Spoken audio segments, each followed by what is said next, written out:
Say the Pledge of Allegiance with me. Of the United States of America, and to the republic for which it stands, one nation, under God, indivisible, with liberty and justice for all.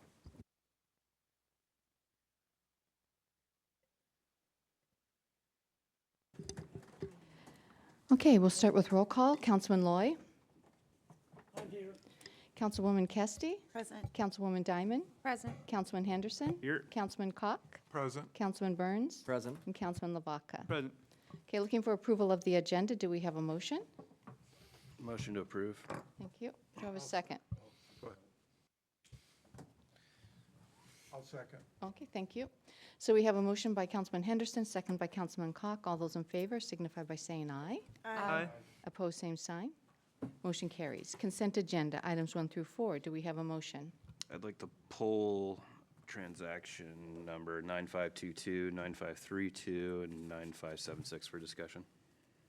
Okay, under which item are you talking? The check register. All right. So do I have a motion for approval of items 1, 2, and 4? Madam Mayor, I'll make a motion to approve items 1, 2, and 4. Okay, I'll second. okay.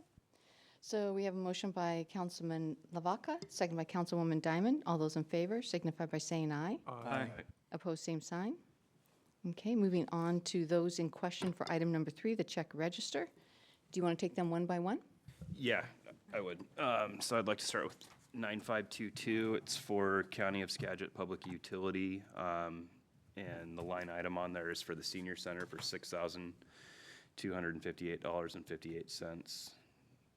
I just wanted a little explanation on why we're paying the PUD $6,200 for the senior center for this month.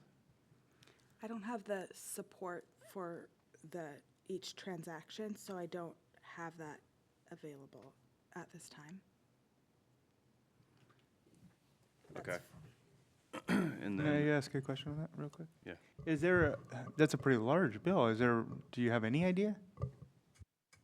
I don't know if that is like the. Is that like an annual cost, or, I mean, are they even annual? I mean, Yeah. senior center, I would think like maybe 150 or something, 200 a month? I don't want to guess. Yeah, I wouldn't want to guess either, but Yeah, I mean, I don't personally approve, we have levels of approval, so I don't review that specific item. I mean, we have this support for every transaction on here, so would you be able to provide that in the next little bit, couple days? yes. Thank you. Okay. Is at the next meeting, is that what you're going to do, Kelly? I can go look it up while someone else is talking. We do need these items approved so we can send out the checks tomorrow to avoid late payments. Okay.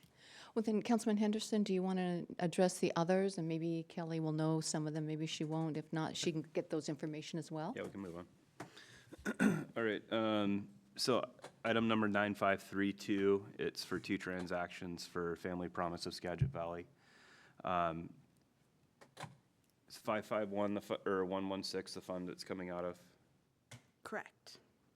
And so since that's a housing-related service, is that a recurring payment that we're making to Family Promise? So we have a contract with Family Promise. We've actually had 2 contracts with Family Promise. We had one for 2023 that got extended by 6 months and went halfway into 2024, and then we have one that covers the rest of 2024. I'm pretty sure these are both on the 2024 only contract, and they cover housing-related services. So it's like rental assistance. There's some support for a grant writer included in there. We have provided some support for a down payment. I don't know specifically, what those particular invoices are. I looked at them, but I couldn't tell you just off the top of my head, but that's what they're related to. So that's a general fund budget item? We actually have a segregated fund for the House Bill 1406 sales tax monies that we receive. Okay. Yeah, the fund number is 116, and it's, let's see. The reason I ask is because of, in the future, when those funds may or may not run out, if we would move forward with using 1590 funds to be appropriated for 1509, 1509. 1509, 1590? I think it's House 1590. Bill 1590 funds for, 1406, yeah, you're right, 1590, yeah, 1406. They're both ongoing funding sources. 1406 allows you to do a little bit more in housing-related services. It isn't as limited as 1590, where 60% has to be bricks and mortar and 40% has to be, or up to 40% essentially can be other things that are housing-related. These are contracts that come to council, and so we can certainly have that discussion once we get to the end of 2024. okay, thanks. And then the next one was transaction 9576.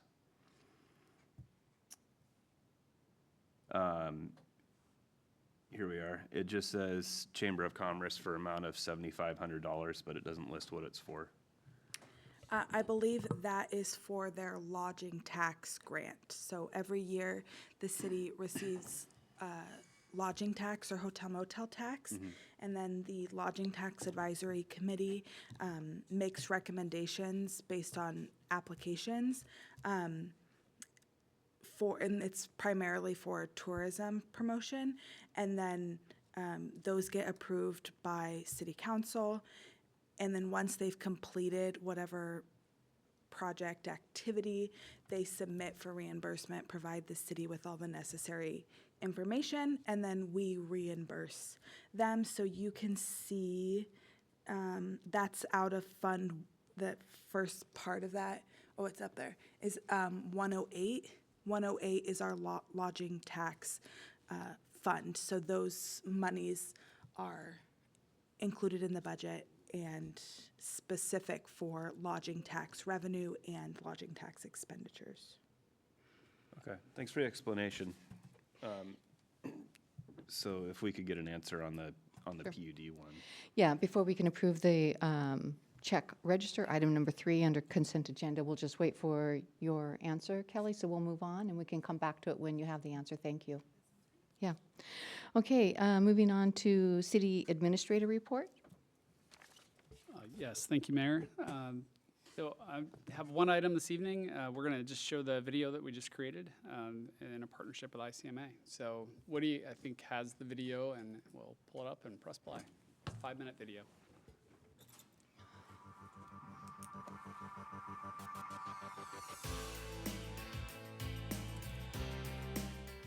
The city of Sedro-Woolley sits right at the foothills of the Cascades. It's gorgeous.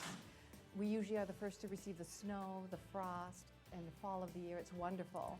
But Sedro-Woolley is also known, or should I say little known, for its technology. There has been cutting-edge technology happening here for over 100 years.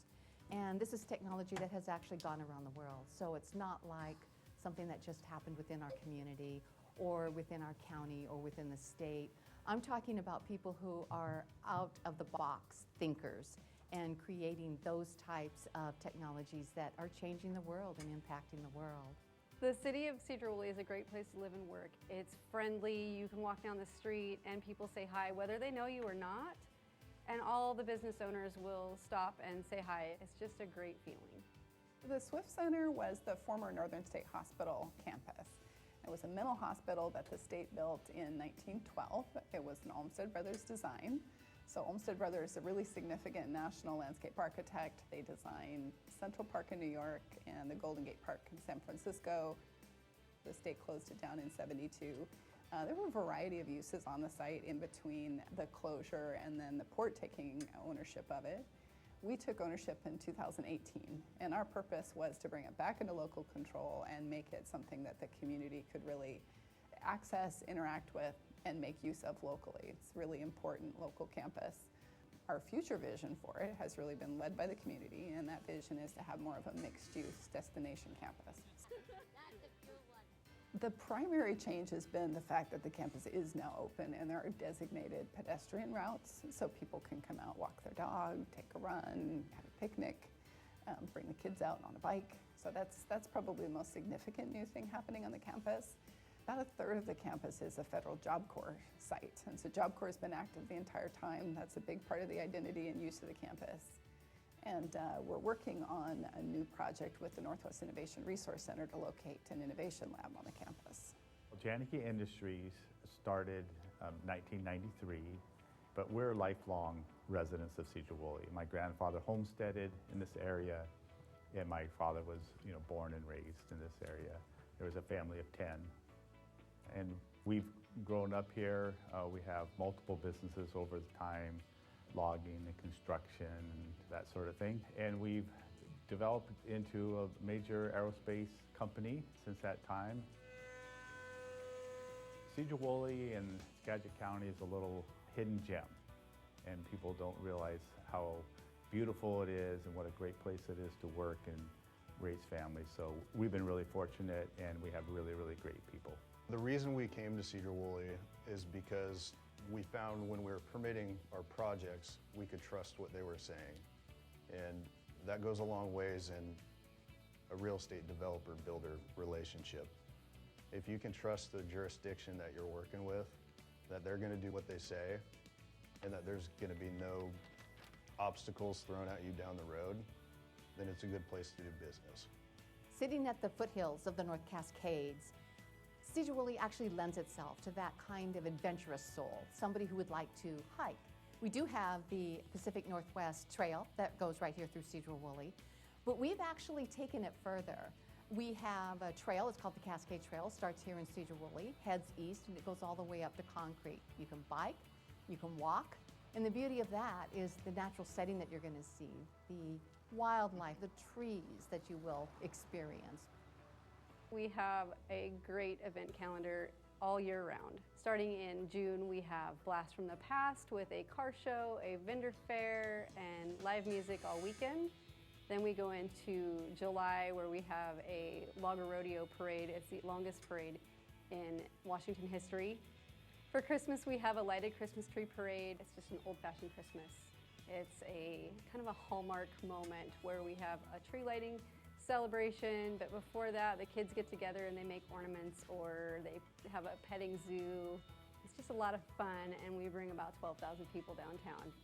The future of Sedro-Woolley is what we choose to make it. I think we're on a great momentum. I honestly believe that with the growth that we've experienced over the last couple years, that we are drawing in people who have captured our vision and who have experienced that energy. They're wanting to be a part of the change. They're wanting to put their own fingerprint on it. So who knows where that goes?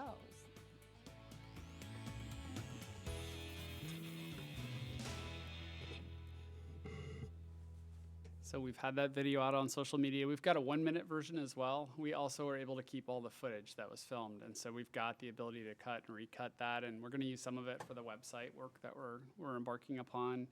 Have to give Chief Wagner some credit. Some of the drone footage was his, so thank you. We got a lot of contributions from different community partners. The port provided materials to us. Actually, there's so many, I couldn't even list them all right here, but we certainly got stuff from the port, from Janicki, and from many others. And then we had the help of a professional crew, really, to help us put it all together, edit it, film it, et cetera. And launched into this. It was an opportunity that fell in our lap. So we went for it and had to do it all in just a few weeks' time. So that is it for now, but we have it out there. It's circulating. It's been on social media. We'll have it on the website as well shortly, and our partners are using it as well. So video, we just want to share it with you. Can I ask a question? What are your audiences for this? So audiences would be multiple, but one audience was the community that we talked about. So just the story of Sedro-Woolley. I mean, I get inspired watching it. I feel really excited about being a part of this. But also it's economic development. So we're looking at businesses, for example, the example of Janicki, businesses that may want to locate here or expand here. That it's a friendly place for business, that we've got permitting systems that function well. Obviously, we always want to make those better, but we wanted to get that message out there. And parks have been a big emphasis for the council, and we really wanted to make sure that was a strong emphasis in what we put together with this video as well, in addition to our downtown. So those were some of the big things that we were thinking about as we put it together. Thank you. All right, anything else, Charlie? Nope, that's all for now. No? Oh, go ahead. So I'm just curious, the partners that, or the businesses that were in that, did they contribute to the 26,300 in the cost? They did not, no. So we paid for all of that. Did pay for this video. I personally, I don't know, like if you, I heard what you were saying is your targeted audience, but I think it's very sterile and it lacked the whole heart of our community. You didn't even really focus on the businesses or any of the community. I think there were a lot of lost opportunities. You could have utilized Friday Night Lights, again, the businesses, as well as, you know, $26,000 is a lot of money for that video. We have a lot of Sedro-Woolley alumni who actually went into the profession for that, and it could have been really nice to support local on it. And I'm disappointed in that video. I watch it, and I think there's a lot of lost opportunities, and I'm very upset that we spent $26,300 on it, and the people that are in it are very business specific, and I don't think that was a good idea. Okay, anybody else? Thanks. I'm wondering if you got footage, or if we are able to get other drone footage thrown it to the way of the high school. It would be cool to get one that does emphasis on video of like the events, like the tournaments, the softball tournaments, the concerts, actual parades, and just really like emphasis on the community coming together, doing events together, downtown street fair, that kind of stuff.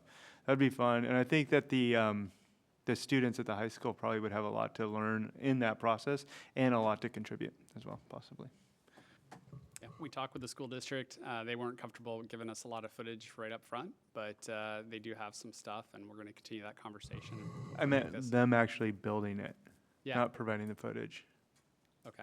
Yeah, because they have the CTE program would help them develop into, if they want to go into that trade, it's a great introduction to it. Oh, thank And you. it'd be cost efficient for us. So, Councilman Henderson, do you have some, your light's on, I don't know, do you have something else you want to say? Oh, it's been on for a while. I have to, I really have to say that I didn't really see a real return for that amount of money being spent on a promotional video. And I might just be behind the times on how much it costs to do filmography and stuff, but we did a lot of that stuff back in high school and a little bit in college, and I'm just shocked that it costs that much. And it would have been nice if that was something that, you know, was kind of brought forward so we could kind of brainstorm and see what we were willing to put forward for, you know, economic development and stuff like that, which is a large part of what the video is intended for, I'm assuming, is our economic development, so. That's all I had. I have a question. Yes, go ahead. So the Swift Center is outside the city limits, and there was quite a bit of time put into that. I realize that the city tries to partner quite a bit with the port in that, but why was the emphasis, why was there such a strong emphasis on companies outside of the city limits that wouldn't necessarily bring in that tax revenue or economic development that you would see the return on?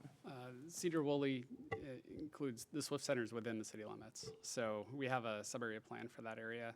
So The port's just managing the whole thing? the port owns it. But yeah, it's within the city's limits, so we actually do the planning there, and certainly benefits that occur there are going to benefit the city as well. We did spend some time at Northern State Recreation Area, mainly because I suspect a lot of people think it's our park, Right. and certainly it's a huge amenity for us here in town as well. One more. One thing that you mentioned was that that was part of the economic development plan, but I've been on that committee for a while. I didn't hear as much about the video. I know we talked about doing a video from time to time. So maybe if we do, and again, we can brainstorm kind of an idea or focus, things like that, and kind of hit up some other areas and just have like maybe a fishbone diagram that says video and then the areas that we want to touch on, and then people throw in a couple of different ideas and be able to get that, because it wasn't something that the committee was ever looped in on. Yeah, So it could have been cool. This was a very fast opportunity for us to respond to, and so I talked with the mayor about it. She wanted to proceed. You know, we had the ability to do it, and we had the funding to do it, so we went ahead and went for it to at least get us started on this. And I will mention again, we got tons of B-roll footage that we can make use of in the future, recut and use for other things.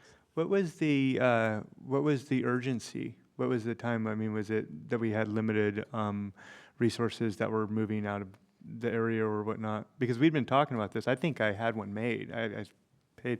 It wasn't a good one, but it was an idea. Like I had a bunch of drone footage assembled. This is 2.5 years ago. And when I first brought the idea up, it was like, well, why don't you go do one and then we can see what it looks like. And it was all about activities and stuff. So the idea has been on the table and whatnot, but what was the urgency in the couple weeks? So we were selected by the International City County Management Association as a part of their conference. They profile a handful of communities each year, and they felt Sedro-Woolley reflected really well what the themes of the conference were about economic development and partnerships and sustainability and things like that.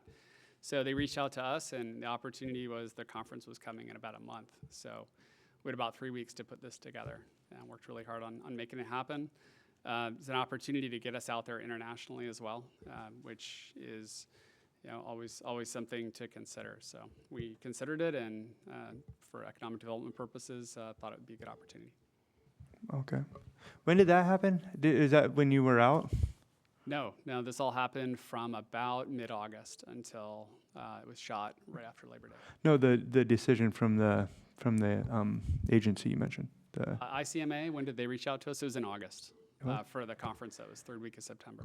Did that ever get out to the council? I don't remember. Did you ever put out that we want it? Administrative decision. The amount of the expenditure fell well below the mayor's. Well, yeah, no doubt. But the fact that we got it, that we're getting some recognition, that we have an opportunity to video, I mean, why wouldn't we just at least It was in the weekly mention update. I did mention it, yeah. Okay. Yeah. Thank you very much. You're welcome. Yeah, just as a comment, it's really been interesting hearing back from people who have been watching it. It's been positive. I got to say, your comments tonight are actually the first where we've had some pushback regarding it. I also know that it's been pushed out to some of the colleges, and they picked it up right away, and they've been showing it. And so they thought it was worthy of a watch. It was a really great company to work for, and I think that they did focus on what we wanted to do as far as get our name out there and what we're about. We had only 5 minutes, and so we worked with what we had. Yeah. And I want to thank Charlie. I know he worked with them all day long. He took them to where they needed to go. I want to thank Chief Wagner. A lot of the footage is fantastic for somebody who's never really had a lot of experience with the drone. It's amazing, Frank. So anyway, kudos and really huge thanks to our partners, to Janicki Industries, to the Port of Skagit, to the Chamber, you know, all of those, and even the school district. I know that they really wanted to be a part of this. You know, it's wonderful that we can all work together and promote our city. So moving on then to the council report. I'll start with you, Councilman Light. Thank you. I'm going to tell you a little bit about my other job. Okay. As you know, I'm the chairman of the County Parks Board, and a week or two ago, we finished #1 in the state for the latest RCO. Wow. So we're going to be able to turn Big Rock from a small little park into an 89-acre park. That's awesome. And they're already planning the new trails they want to build, and it's quite interesting. Watching, you got 12 minutes to do your presentation, and it was just amazing watching the presentation. So the Parks has a pretty good job of getting things done, and they seem to be able to get money. So Big Rock now we can start talking, there's a big Indian history there, and it's really fun to hear, but, so we're #1 in the state, so we got a big chunk, and Big Rock is now a 89-acre park. You know, that's awesome. So are they going to be able to connect the Centennial Trail through Big Rock there? The trail that actually ends in Clear Lake? I know that the gully there at Big Rock makes it hard to do that, but is that part of the plan? Well, they were talking about it, so. Yeah, yeah, but that's excellent. You gotta have lots of ideas to get them going, so, but I thought it was really interesting. We ended up #1 in the state, and so now we have a pretty good size park on Big Rock. And it's gonna be, I wrote down the name and I'll never remember it, but it's gonna be a hyphen name. It's gonna be an Indian name and Big Rock, so. But the Indian story is quite interesting if you ever get somebody to tell it to you. Somebody can remember it. That's very cool. Thank you. The end. Thank you. Councilman Loy. Councilwoman Kesty? Thank you. So last night was the 2024 Best of the Best in Skagit Valley. And I was honored to be there for the Sedro-Woolley Museum. We got Best Museum in the county. Awesome, congratulations. Thank you. And a lot of other wonderful woolly businesses. So I just wanted to take the time to showcase them. And it was the State Street Barbershop, Schaffner Pharmacy, Double Barrel Barbecue, Skagit Valley Burger Express, Morgan's Espresso, Shelley Shack, Willowbrook Manor, Logger Rodeo, Lazy Acres Band, Robbins Pet Salon, North Cascade Veterinary Hospital, Limley Funeral Chapel, the Ronk Brothers, Stiles and Lear, and Brock Stiles, Brandon's Plumbing, E&E Lumber, Oliver Hammer, and Les Schwab. So a lot of woolly was represented last night for the best of the best. That's very cool, thank you. Councilwoman Diamond. Oh, congratulations, the best of best in Sedro-Woolley. We do have quite a bit of great community members and businesses here in town that deserve the kudos for that. I wanted to just comment on the fact that I had a constituent come to me about some inappropriate behavior at the skate park, and hoping that maybe a police presence once in a while, just popping out and saying hello to the kids out there, would help to ease some concerns. Just some teenage boys talking inappropriately to the cars passing by and around the younger kids that are there. So there's some parents that seem to find that very concerning, passing that along. I also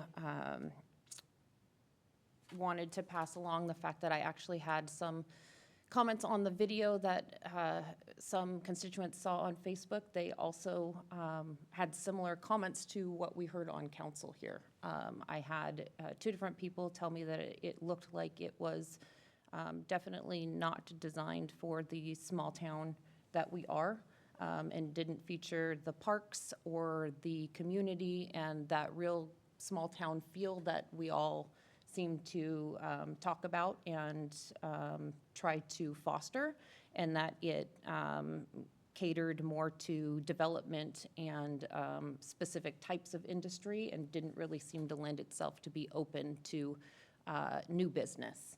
And so that was the feedback that I received, so just passing that along. Other than that, we will get to that stuff when we get to budget. Thank you. Councilman Henderson? I haven't had any speeding complaints lately. The crosswalks seem to be doing well over there on Township Street. I've noticed the kids are using them, which is good. So kudos to, well, Bill's not here, but Public Works and Police Department. Similar to Councilwoman Diamond, I had several comments about the video and about it kind of missing the mark on capturing the essence of why we live here in Sedro-Woolley as opposed to Burlington or Mount Vernon. And we are a very unique town, and showcasing that will be nice. And I had one other thing, but actually, I'll add that to it. I've had several concerns, constituents about the battery energy storage system project, and they're eagerly awaiting our official letter, which we will be going over tonight. So I've had to let a lot of people know that it's going to be coming in this meeting, and so if they're waiting, it's coming tonight. Okay, Councilman Cock? First of all, congratulations on the Big Lake Park. As somebody who many years ago hiked up there with our kids, it's really been inaccessible unless you wanted to risk life and limb.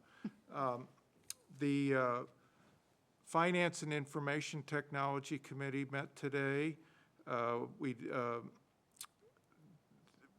didn't really discuss the business license update. Kelly said that's going to be pushed into 2025. We also had a second quarter 2024 financial summary. We discussed the budget calendar. We have quite a few things we have to do relatively soon. And then we discussed the American Rescue Plan Act funding, since there are pretty hard deadlines on the use of that money. And then Woody gave us an IT update. Is there anything anybody else on the committee want to add? Okay, that's it for me. Thank you. All right, thank you. Councilman Burns? Had a couple of positive comments about the crosswalks and a request that we look around the city and do a few more. People really seem to like those. Negative comment about Bess. Person thought we had control over it, but I explained the situation as to how that works. And no speeding so far, Chief, but I'll get back to you if I get more. And that's all I can think of. Thank you. All right, thank you. Councilman Lavaca? Thank you, Madam Mayor. So I just wanted to say that I had an opportunity to go to 2 openings this week, and it was at the Locals downtown, which is an amazing shop. They really went out of their way to do an awesome job. They have had some troubles on getting their health department permit passed, so anything we can do to help support that. They are a local business. They're just trying to do it. So they had to do their opening without coffee in a coffee shop because the health department didn't act. So if we can help them along, calling the health department on the council side and the city side, that would definitely help our local businesses when they have those challenges. Backspin is all as well opened up. That was wonderful to go over there, check that out. That was actually a lot of fun. They got great food. It tasted good. So it was good to see that opening in our community. I was wondering if we got a list of the, and I don't know, Woody, you're online, if we ended up getting a list of the computers that we had that were out and distributed. And so that was one thing that I just had a question on. We were going to do that a while back at a couple of meetings when we saw that they were kind of out without documentation. I wanted to tell Double Barrel and the museum, congratulations. The museum looks wonderful, by the way. It is a really shining gem in town right now, and the paint job, the sign, or the lettering, everything looks very, very good. So I really enjoy that. Yeah, that's pretty much what I got. Thank you. All right, thank you. So Woody, do you have any answer regarding the computers that are out without being assigned to anyone? You have anybody assigned to them? We do have a count of all the workstations. I'm trying to pull up the Excel sheet right now. Let's see. Let me bust out a calculator because we have different sheets for each category. 102.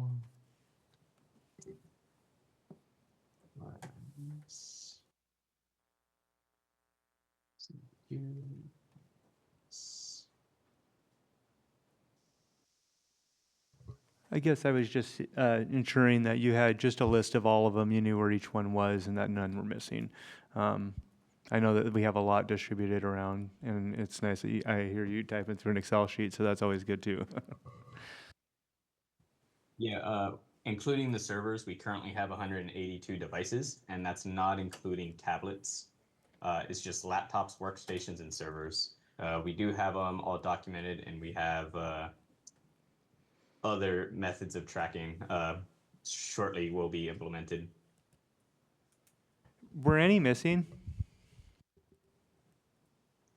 I can't confirm if any were missing, but we did get all the laptops back after all my badgering to all the city employees.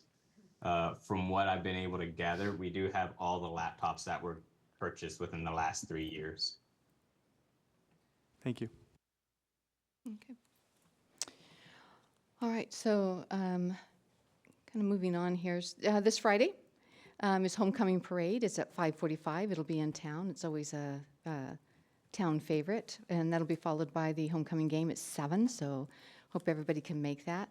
Also, on a more serious note, just mentioning that September is Suicide Prevention Month. Last year, nearly 50,000 Americans died by suicide, and in 22, over 10 million seriously considered suicide. This is worldwide. In 2022, suicide was the second leading cause of death of young people 10 to 14 and 25 to 34. And the suicide rate among veterans was 50% higher than anyone else. So certainly a concern and something that we need to be mindful of. There are classes. I want to remind people within the community, there are classes, especially through United General, where they do instruct how you can watch for those who may show signs of harming themselves. Also, Sheriff McDermott put out, and law enforcement put out a letter from Skagit County to Representative Rick Larson, asking him to consider providing funding. The idea is to end fentanyl trafficking and to support our local task force. They sent a beautiful letter, and as mayors, we meet on a regular basis, and we decided that we wanted to support that as well. So we wrote a letter actually supporting what they were asking in the bill.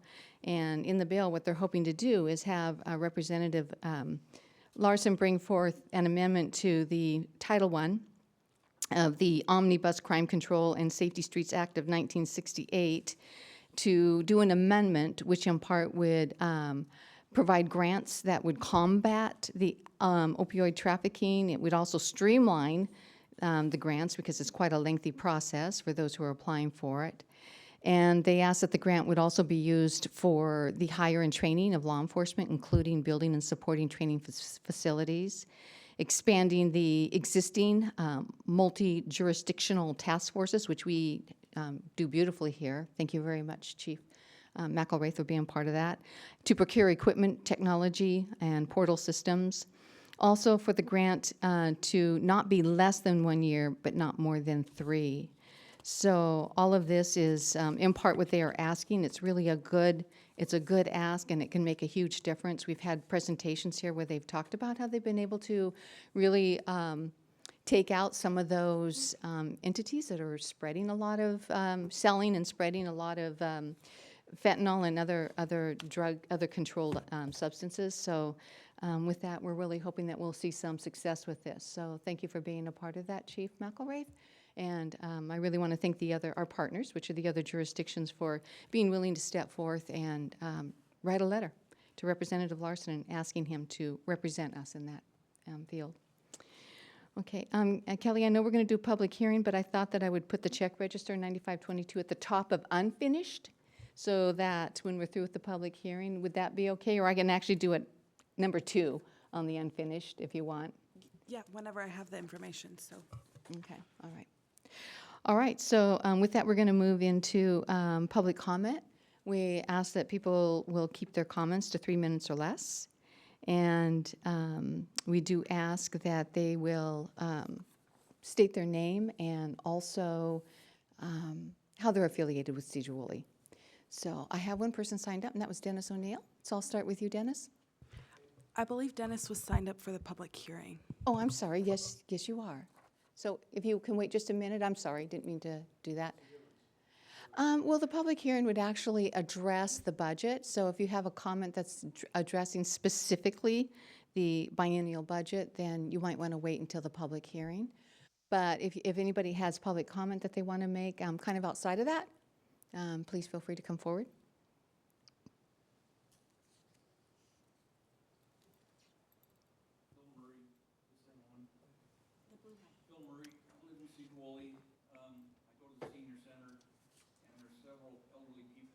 Sorry to interrupt, but can somebody, oh, thanks, Kelly. Can you turn on the mic? There, is that better? Yep, thank you. Okay, I go to the senior center, and there's several elderly people there discussing how it's almost impossible to cross Cook Road where that new gas station is. You've built up so many houses over there, and the traffic's so horrible here in this town anymore. And you're trying to get more people to move here. Craziness. You need a crosswalk put in there, and very soon. I've had to slam my brakes on for kids running across in front of me before right there. Yeah, you're trying to get more people to live here. You just took our fishing hole with fish in it and told everybody about it. Now there won't be any fish for anybody. You're going to have nothing but traffic, and it's going to be horrible living here. People have been leaving. And I think mayor has even left. Thank you. Okay, anybody else? With that, we're going to close the public comment and move into.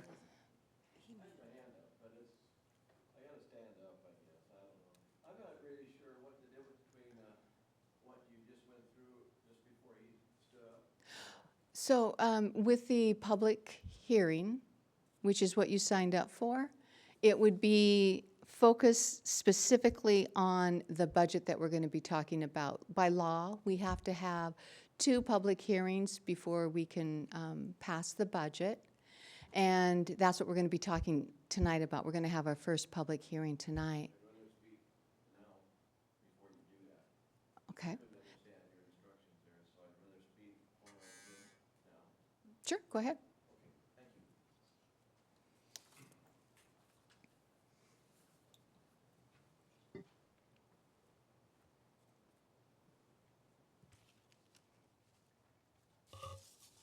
Well, I was sort of caught by surprise. My name is, by the way, is Dennis O'Neill. I live at 107 Talcott Street in Sedro-Woolley, and I have for over 15 years. I think it's almost 20. Anyway, I was sort of surprised at how many people on the city council weren't kept informed by the mayor and others as to what was going on, and it came as a surprise, but except for very few. I don't understand that. I don't understand how that could happen, and I don't hope it doesn't grow into a commonplace habit by members who actually run the city council versus the city council members themselves that seem surprised. And I would probably be a lot more vocal if I was on the city council and it happened to me. The $26,000 isn't such a big deal when people don't know what's going, when you get sort of surprised. But it's sort of like if it continues, there's going to be people on the city council who probably won't run again because you feel like you're left out of the loop, along with most of the public that are kept informed by you, and that's too bad that happened. It shouldn't happen. It's ends justify the means. I don't really believe that's true, and I think some of the city council got shortchanged not even coming here at all when they find out that their opinions really don't seem to matter all that much. Only the few that keep real quiet and get along seem to be in favor. I'm sorry, I probably got that wrong, but it just seems like that is what is happening. Our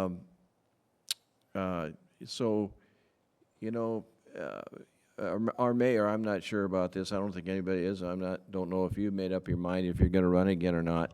But it shouldn't be done. It just shouldn't be done. You should have a quorum, and it should not be where 1 or 2 or 3 of the council can, excuse me, Mayor, but even the mayor could push something through without more communication. There should have been continuation into the next meeting, and everybody got a chance to bid into it. Some of the members in the public are probably quite surprised too, as I am, when I walked in here tonight and heard that. I can't see how something like that can keep a cohesive agreement or working relationship together.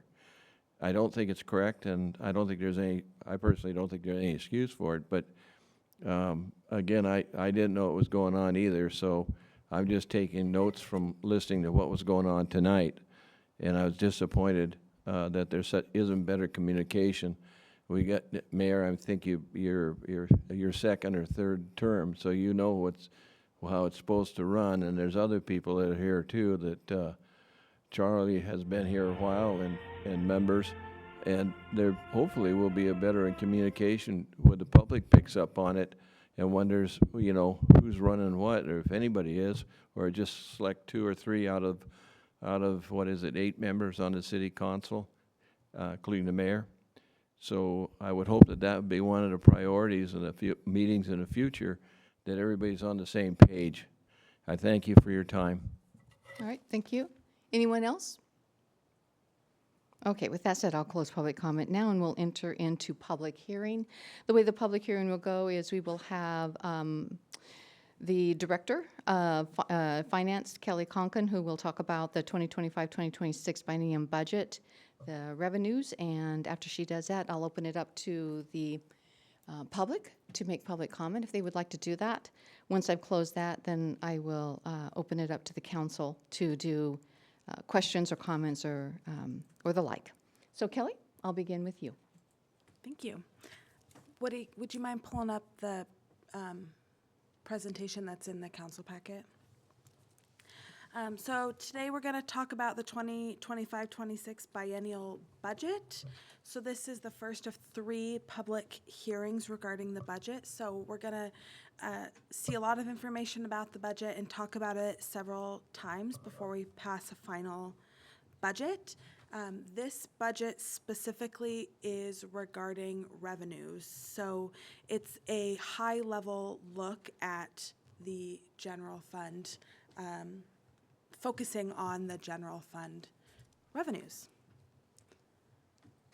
I think it needs to be zoomed out a little bit, Woody.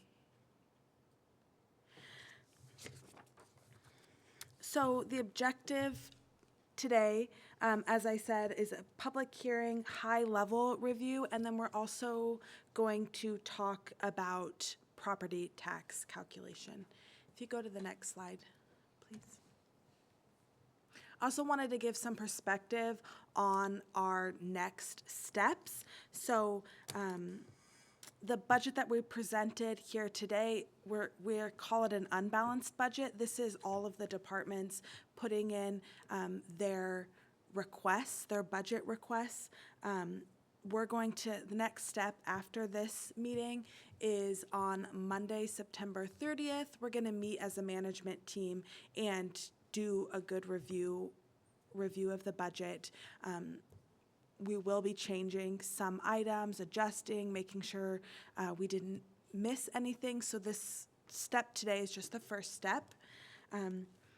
October 9th, we'll hold our second public hearing and our first read of the property tax ordinance.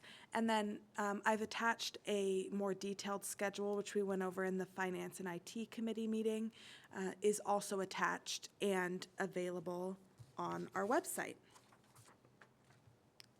If you go to the next slide.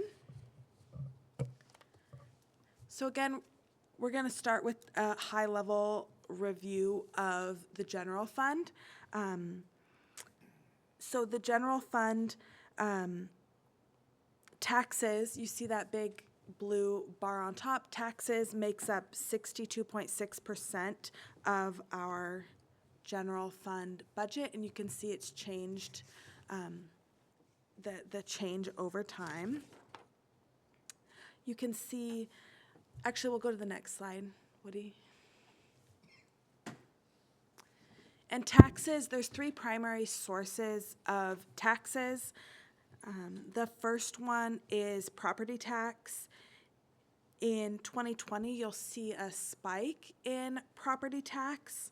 This was due to the police levy lid lift.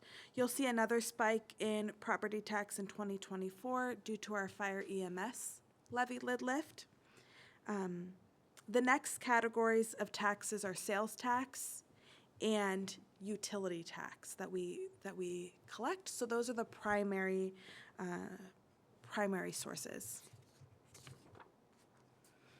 If you go to the next slide. Just want to talk a little bit about property tax. So we distribute property tax to 3 different funds. Oop, we're super zoomed in. to the general fund, which gets the majority of the sales tax, but the sales tax also funds Parks and Facility Fund and the street fund as well. On the next slide.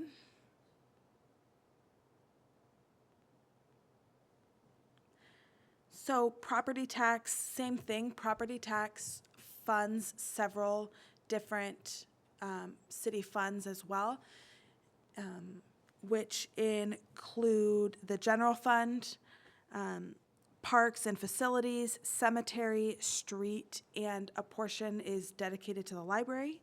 You can see the difference in 2023 and our 2025-26 current projections for the budget, that the general fund has a bigger slice of property tax than it did in the prior years. That's really just because of the levy lid lift, that we've got an increase in our property tax, so more money is going to the general fund to cover that. You can also see in the 2025-26, we have an additional fund. It's the Fire Reserve Fund. So when we were doing the levy lid lift, we wanted to ensure that we could fund all of those positions for 10 years. So up front, we're getting a little more money than it costs to fund those positions. All of that excess money is going into the Fire Reserve Fund to ensure that in the second 5 years of our 10-year plan, that we can pull from that reserve to ensure we're funding those positions for 10 years. So you can see a portion of property tax is going into our Fire Reserve Fund. On the next slide, thought it'd be helpful just to show the increase in property tax related to the increase in inflation. So this is a chart borrowed from an older version that Doug Merriman, one of the former finance directors, put together. The chart shows two measures of inflation. So the first measure is the CPIU. That's the top blue line, and how inflation has increased since 2023 to today. The gray line is another way to measure inflation, which is the IPD, and this is what helps set the property tax. You know, we can increase property tax 1% as long as the IPD is at least 1%. So that is included there. The middle yellow line is Sedro-Woolley's property tax, how it has increased over the years. So that line includes two different factors in property tax. One is whether or not the city chose to take the 1% annual increase. And it also includes new construction. So our property tax dollar value will increase whenever we have new construction. So that's trending with that increase. And you can see property tax, which is one of our main sources of revenue, isn't trending with our expenditures as we've all felt and seen. The bottom orange line is just the 1% of property tax. So the difference between the orange and yellow lines are new construction there. So just wanting to give some context and show some data there. If we go to the next slide, when we talk about funding in the general fund, that, you know, sales tax, property tax, and utility tax is funding a big portion of the general fund, what are we funding? So the general fund is our broadest fund that has a lot of different activity in it. So you can see we label them departments, but it's really activities that are in the general fund. So legislative, that's city council. Judicial is the court. Executive is the mayor and Charlie. Finance is finance, legal, human resources, going down the list. The rest are pretty self-explanatory. And you can see law enforcement and fire EMS is also included in our general fund. So they make up a pretty significant portion of our general fund. So when we're talking about how are we going to fund the general fund, we're talking about how are we going to fund all these essential services of the city, to run the city. If you'll go to the next slide. This is just the same information in a chart. So as we just talked about, police and fire make up a large portion of the general fund. Right now, 2025 and 6 estimate about 73% of the general fund is public safety. And then just showing all the rest of the areas there. So before I talk about property tax and how that's calculated, and just give a refresher from last year, is there any questions about the general fund major revenue sources? So on the, back on the chart where you're showing the IPD and the consumer price index and all that stuff. Mm-hmm. So the 1% increase for the property tax, how much bank capacity do we have there? Have we been raising it 1% every year? So you can see from, and this doesn't include the levy lid lift, because the levy lid lifts we had an increase in revenue, but we also had a corresponding increase in expenditures for those exact revenue. So from 2023 to 2024, the city took the 1% 7 times. 2003. Oh, that's what I meant. What did I say? 2023. Oh, from That's a lot. 2003. No, 2020. I'm going to say it wrong again. You know what I'm trying to say. From 2003, you're trying to say? Yes. From 2003 to 7 2024. out of the 21 years. Yeah. Yeah. Okay. Thank you. Madam Mayor, Yes, go ahead. if I may on that one too. On that note, with the property tax increase, if we were to raise it 1% every year, with the compound interest of that, what would my property tax be like today? It's hard to say because we did levy lid lifts. So when you do levy lid lifts, it resets. So I'm sorry, I didn't answer Councilmember Henderson's question about how much bank capacity we have. We have no bank capacity because we did a levy lid lift for 2024. So it basically resets. It kind of resets it. Resets it to what? Last year? 10 years?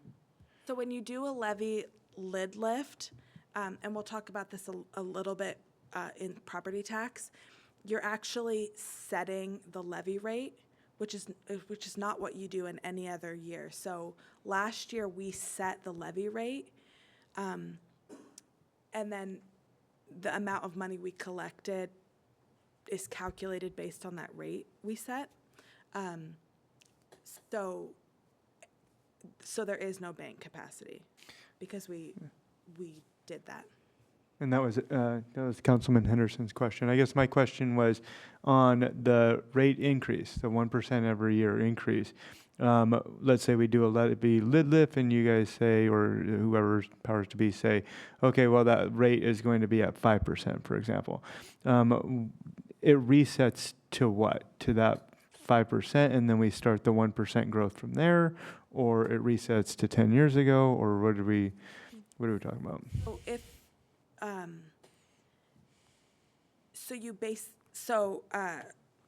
the property tax calculation is pretty, on the surface it's simple, but once you dig into it, it's kind of complicated. So I don't have a number for what people would have paid if we had been collecting it all along. But the new base for the 1% going forward is our 2024 budgeted levy. How much is that? Um, I know I had it too because we all voted on it, but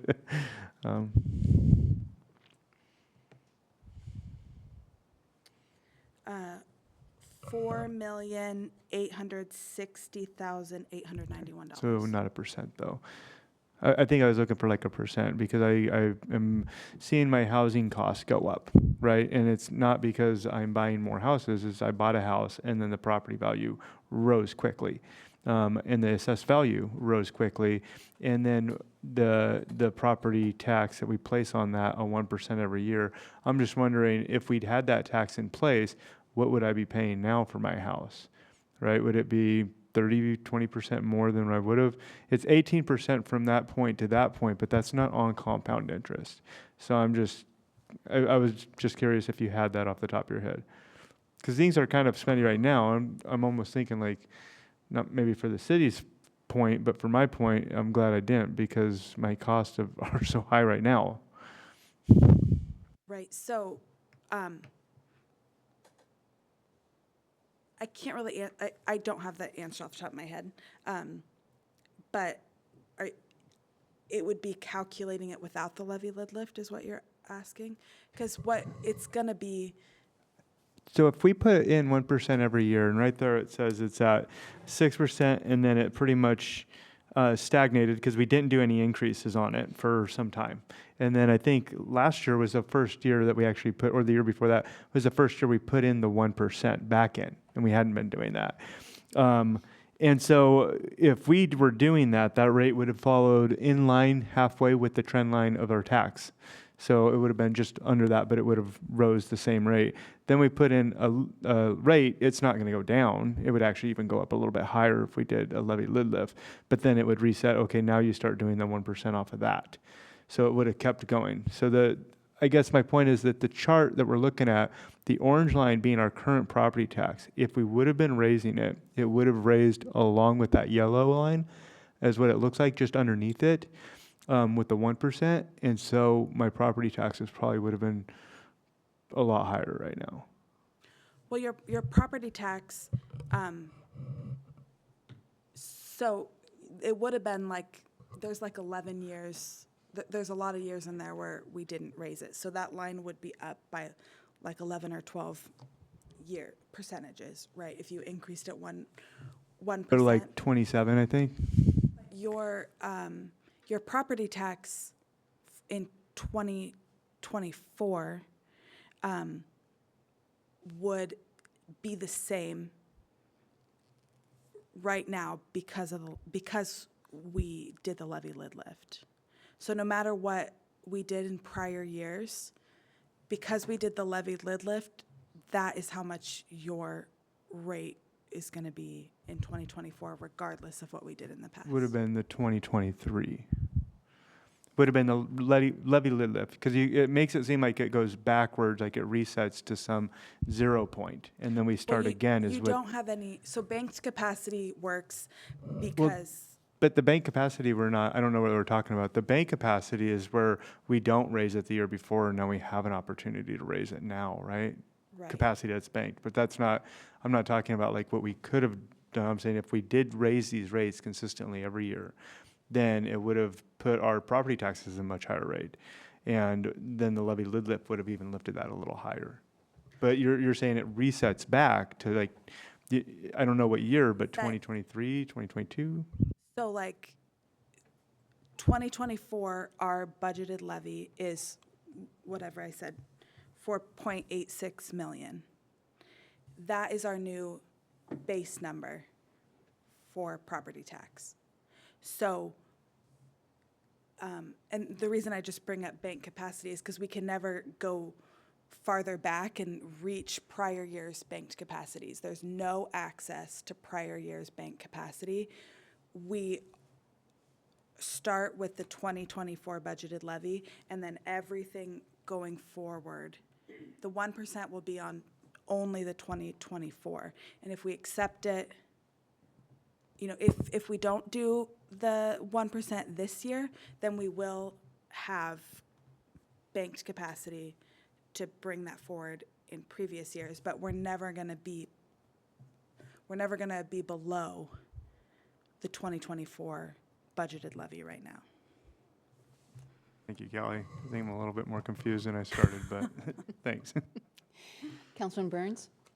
To reiterate for the public, verify my recollection, when we talk about increasing by 1%, we're not saying we're going to increase the physical tax on your property by 1%. We are going to increase the total levy amount by 1%, which is then distributed amongst. Yeah, and if it's okay, I can hold off on answering that question until we go through how property tax is calculated. And with that, it is a public hearing, and I did say I wanted Kelly to give the information, and then we'd have Q&A or questions, actually, or comments, actually, from the public, and then we could do the Q&A from the council. My apologies, I asked for that, so. Yeah. Okay, Woody, if you could go to the next slide. I gotta get back to my notes. All right, so last year we talked about this too, and just want to say up front, this is the incorrect perception of how property tax is calculated. So generally, people think that the city sets the levy rate.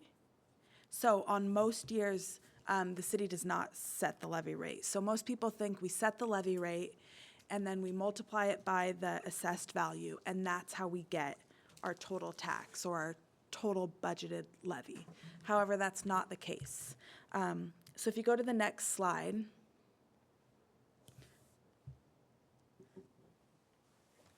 the city actually first calculates how much total tax dollars we're going to collect from property tax. So it starts there. So we take the prior year's budgeted levy. So I'm using the calculation for 2023 because it's a little less complicated, and I know the exact numbers for 2023. So we take the prior year's budgeted levy. So in 2022, we collected $2.9 million. And then we add new construction, and this number is given to us by the county. We can't calculate it ourselves, just what new construction has occurred in that year. And then the city council can approve a 1% increase from the prior year. So you can see, I mean, there's a little bit of difference because of rounding, but $29,000 is 1% of that prior year budgeted levy amount. And then you get to the $3 million, which is what the city levied in 2023. So first we get to the number that we can levy, the total amount we can collect. As I said, everything looks simple on the surface, and then like you dig in, it's a little more complicated.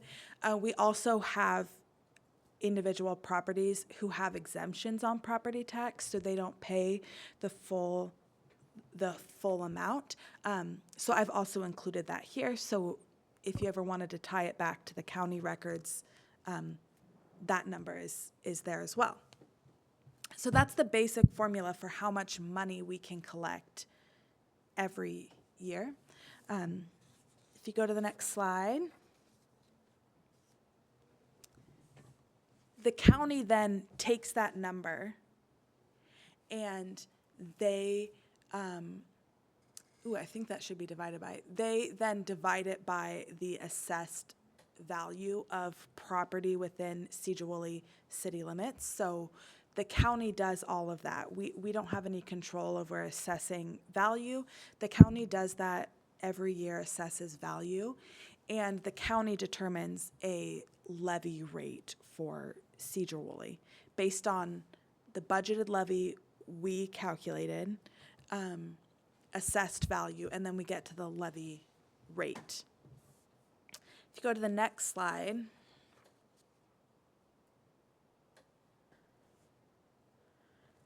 And then this is for individual properties. So once that rate is determined, then you take the rate and multiply it by an individual property's assessed value, and that's the property tax for Sedro-Woolley for that home.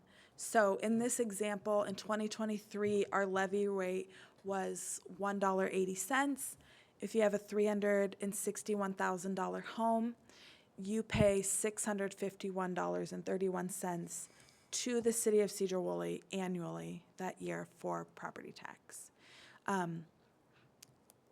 And to Councilmember Burns' point, that's just the city's portion. Other jurisdictions also levy property taxes, so the school district, the state, there's a conservation district, they all levy property tax separately. So whenever we say we're gonna increase property tax 1%, we're only gonna increase Sedro-Woolley's budgeted levy 1%, not your whole property tax bill. Other jurisdictions are responsible for that portion of it. Okay, going on, Woody, we can go ahead 2 slides because I had questions on the next one, but we'll go ahead just with some, just wanted to give an example on how to read some of the detailed budget information. You know, we want to provide information that's easily digestible and understandable, but also know that some people want to view the detail, and, you know, different people want to view different areas in detail. So these reports and the report that's included in the packet are the detailed reports. So it's a little bit blurry, but on the upper left-hand corner of each report or each page of the report is the fund. Thank you, Woody. Is the fund that you're on that current page. So in this example, it's 108 lodging tax fund. Like we talked about before, lodging tax has its own fund that we track. So that's always going to be on the upper left-hand corner. And then when you go down the report, there'll be sections for revenues and expenditures, but you'll know that it's a revenue or an inflow of money if it's the code on the side starts with 300. So anything that starts in the 300s, that's money coming in. And then after that is the expenditure section or the outflow section. So anything coming out starts in the 500 section. Our budget reports, we don't include beginning cash because we haven't yet projected what each fund's cash is going to be. So the number at the bottom of each fund says fund gain and loss. That's basically revenues minus expenditures for that fund, which makes it a little bit easier for us to look at it. If we include cash in these reports, cash gets lumped in with revenues, and then you're looking at cash plus revenue minus expenditures. So just wanted to show a reference so you can reference back when you're looking through these budget reports. One thing I didn't include on the slide that I had a council member ask me about was up at the top. It says appropriated. Our accounting system uses appropriated to mean budget. So if it says appropriated in the header, it means budget. Can you, is it something maybe that can wait till the Q&A? Specifically about this, but I can wait, I guess. I just have one more slide. And then just want to reiterate that this is what we call the unbalanced budget. So it's basically all of the department's requests, and we will go through as a management team, just like we did in prior years, and anywhere that is necessary, we'll adjust. And again, just put some dates out here for the next steps, and it's available in the budget calendar as well. Oh, I'm sorry, I did have one more slide. That, after this, like I said, we're gonna meet, the management team is gonna meet on Monday, but I'm more than willing to meet with any council member at any time, but specifically in the week between when management meets and our next regular council meeting, to sit down and talk through anything, walk through the budget, and answer any questions or just talk about it as you would like. So I just really want to encourage you to call, message me. I'm happy to meet at your convenience. Okay, all right. Thank you, Kelly. Yep. So I will open it up now for the those sitting here in the council chambers, if they would like to come forward and give public comment regarding the budget. Please feel free to do that. 3 minutes, limit it to 3 minutes, and if you could give your name and how you're associated with the city, that'd be great. So is there anybody here in the chamber that would like to give public comment? Not public comment, comment regarding the hearing. Okay, seeing none, how about online? If you could raise your hand and Woody will allow you to speak. I don't see but 2 names up there. I don't see anybody wanting to make comment. Okay, so I will close then that the public comment or public hearing comments, and I will move to the council. So here you go, Councilman Henderson. I'd like to give you the opportunity to go first here.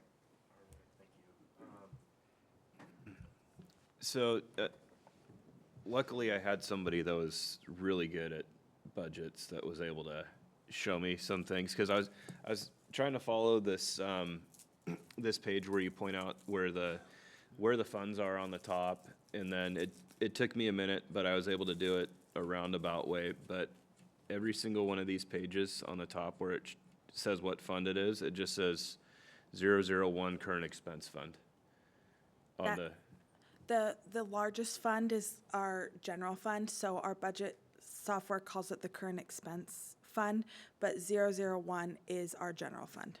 Okay. So the first big the way number that- of pages is the general fund. The way that the I don't know what you call it, the example of how to read it, I'd look up at the top left-hand corner and it'd just say, instead of, like, for example, the page you listed would say 108 lodging tax fund in the top left-hand corner.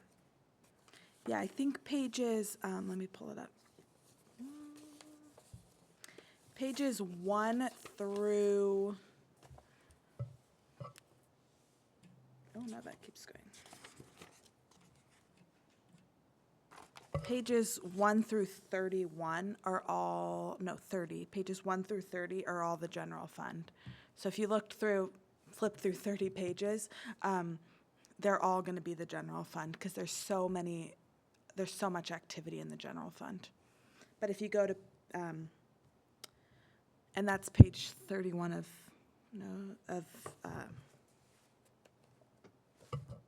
of the actual report itself. But after that, the fund number should change. I see it now. Yeah. Thanks. Okay, anybody else? Comments or questions? Go ahead, Councilman Lavaca. No, thank you very much. So on the, I guess the budgeted calendar, back in 2018, we were taking in about 5.5 million, and we were budgeting for 5.5 million.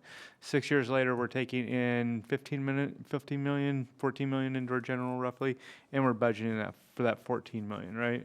Am I interpreting that right? You're talking about specifically the general fund? Mm-hmm.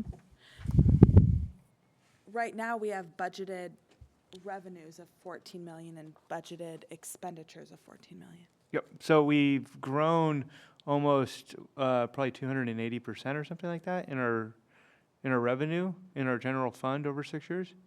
Let's see. In the earlier slide deck you had the charts, and so if we go to the charts, general fund expenditures, and then general fund revenue on slide shows, it's 33. Yeah, you got it up already. So if you just look at the monitor, he's got that one up. So that's kind of indicating our growth cycle, right? Right, and you can see that there's there'll be a big jump in police for the police fire levy lid lift. So that's a big jump there. And then 24, there's a big jump for the fire levy lid lift and the associated expenditures that go along with that. So That's we part went of it. from, go ahead. We went from 5.5 million 6 years ago to 14.5 million now. And that was because we did the lid lift on the fire department and the police department. That accounts for the 9 million. I mean, it doesn't account for that total amount, but those are two big expenditures in those categories. Well, we've definitely grown a lot. We can say that. And we're spending a lot more, which is in accordance with the amount we're taking in. But I guess my question is, how did we get to a point where we're taking in so much more, which is not a bad problem, but then why are we spending all of it when in 6 years ago, we did not need to spend all of it? Well, as we showed in the inflationary charge, things just get more and more expensive. Chief can tell you that, the vehicles and the fire engines get more expensive, and we pay for those things from the general fund.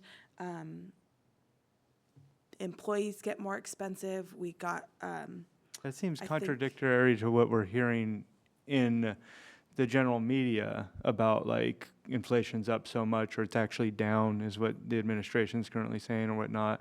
But we're like visually seeing a huge increase if that's all due to inflation. Is that? I guess just to comment on inflation, because I think this gets misconstrued sometimes. So inflation was very high, 10% a couple years ago. And that means everything bumped up 10% at that point, essentially. The fact that it's come down and now we're down 3-4% for at least Seattle, Tacoma, Bellevue area, one of the CPI measures that we use a lot, simply means that you jumped 10%, down from the top. maybe you jumped another 6, then you jumped 4, but you're still going up. Okay. And that's really the reality of where we're living in right now, I guess. But we need to spend all of that based upon the inflation of the cost of things and whatnot. It just seems like we are taking in a lot more, and we don't see a huge amount of differences in the city, although we are getting some vehicles, EMR funds, things like that. We are seeing some improvements in construction and stuff. But it seems like we'd have an opportunity to kind of set a lot more to the side. It's interesting, to me at least, to see how much more we have to spend when we've had an opportunity of taking it in. I know part of that's the ARPA fund, part of that's different things, right? Yeah, and some of it too is, you may not see differences, but it's, you have, a greater population and then you have more police officers. So, that goes up together, or more fire, so that goes up together. So you don't, we try not to let our level of service fall off, but the ratio of people to services we have to provide, we try and, keep that steady as best we can, but that does require additional people. Yeah, and the city has grown and filled in some areas where we needed to fill in. So it's just kind of, last comment, kind of coincidental that we're taking in a lot more revenue from sales tax, impact fees, things like that, property tax, which is enormous right now and I think kind of inflated. But all of that stuff's going up, but then we also have to spend all that down is just happens to be like, hey, these other things match what this take-in is. Versus like, hey, we are taking in a lot more. We do have some growth, but it also gives us an opportunity to save more. And we're not to raise taxes like a property tax this year or something like that, a sewage rate tax or things like that. Some things, it actually went the other way. It didn't go that we got more revenue so that we spent more money. Things like the levy lid lifts, the council approved hiring those, hiring 8 more firefighter EMTs.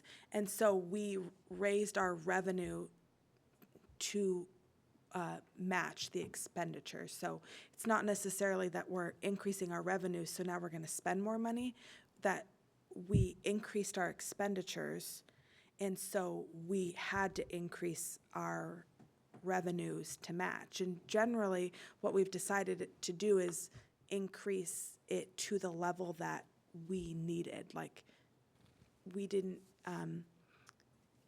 put in extra money into the levy to create a buffer. We put in what we needed to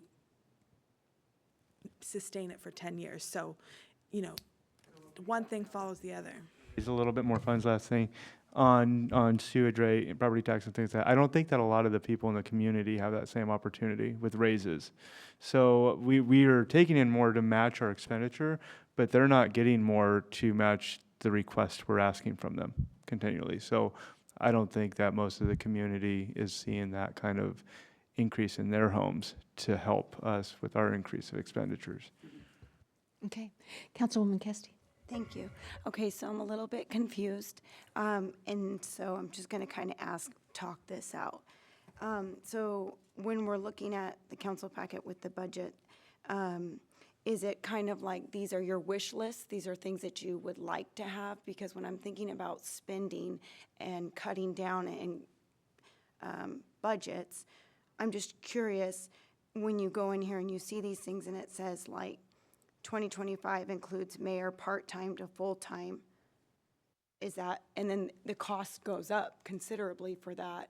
So is this like a wish list that you want? Because if we're talking about trying to keep taxes and different things down and being very conscious of the money that we're spending, and then I see that it says HR analysis increased to 75%, and then in 2026 increased to 100%.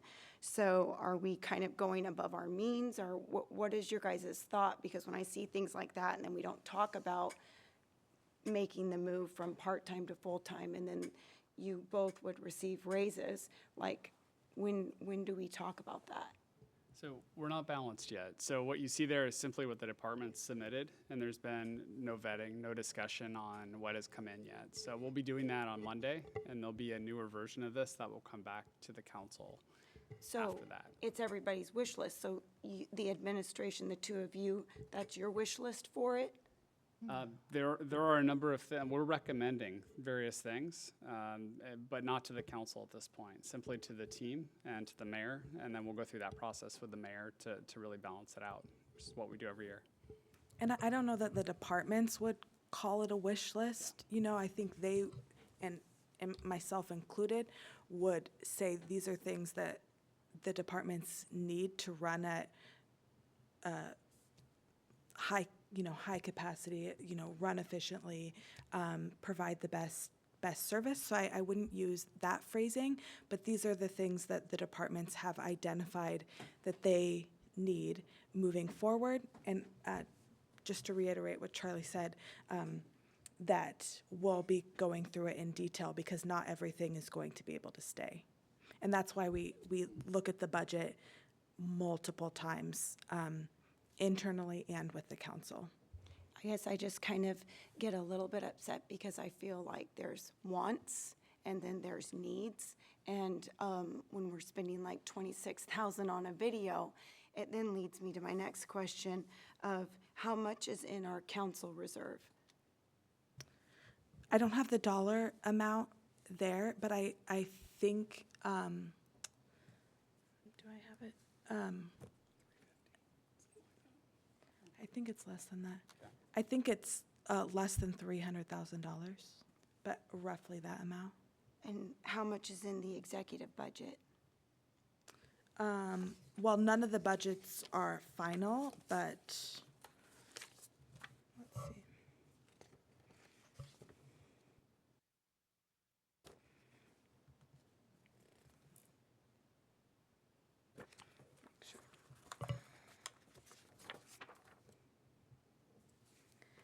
The executive budget for 2025 is $343,000 and $362,000 for 2026.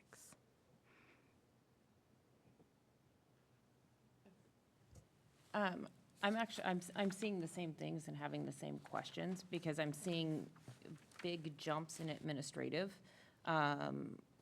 When we're talking about the possibility of increasing taxes and stuff, I just really struggle with that. When I hear that there's jobs and other things being done in the city that aren't able to get done because we don't have the manpower, or we don't have that, we don't have the manpower we have to go out for a levy lid lift for our first responders and that sorts of stuff. I just feel like I really struggle with increasing administrative costs and supporting that when we can utilize it to provide it back. That money can go back into the community and not have to raise the taxes on it. I think that Councilman Lavaca made a very valid point in that if you're working private sector, a lot of these people are not getting pay increases. They're not getting these 8 to 10% CPI index raises that over the last several years that people in government may have received, and that's what a lot of our community is working in private sector. Some people are just happy to have their jobs. They're working 2, 3, 4. I know people are working. I know a single mom working 3 jobs, and her rent has gone up significantly in the last 2 years, to the point where her landlord just says, you know what, we'll have to give up your lawn maintenance, because I can't afford that, and try to keep your rent at the same place. And to look at having to increase that sorts of stuff when we're trying, and then to ask for these increases in administrative kind of things is a really big struggle for me. But I would like to know, because there's a big jump in executive. There's also a huge jump in legal fees over the last couple years, and a significant increase in legal fees projected in 2025 and 26. I struggle with that. I do realize that there is a lot of legal stuff to be done and to be handled, but I question whether or not it actually would be plausible to consider having an in-house attorney again that worked here on a salary, because you could have somebody in here doing that like what had been done in the past, also handling some of the HR stuff or doing other things, and we would save significantly on that, probably $200,000. And so I question whether or not that would be something that would be up for consideration, or at least possible discussion, because that would save a lot of money too. Just one comment that I have on that. I do know before we went out and got an attorney law firm, the attorney that we did have, who was also our city administrator and also our HR, so conflict of interest definitely there. But he also went out for specialty. So we contracted out with different attorneys to do the specialty, because he only did one thing. Sure. And when you're in a law firm, you have people who do a lot of different things, so. Correct. I'm talking about the fact that we've currently have a retainer, and then above and beyond, we're continuing to pay. And that continuing to pay is adding up significantly. And so even if we did have to contract out for very specific projects and very specific cases, it may be cost effective in the long run. Something for consideration. Just to comment on what's driving legal fees, it's not necessarily our city attorney at this point.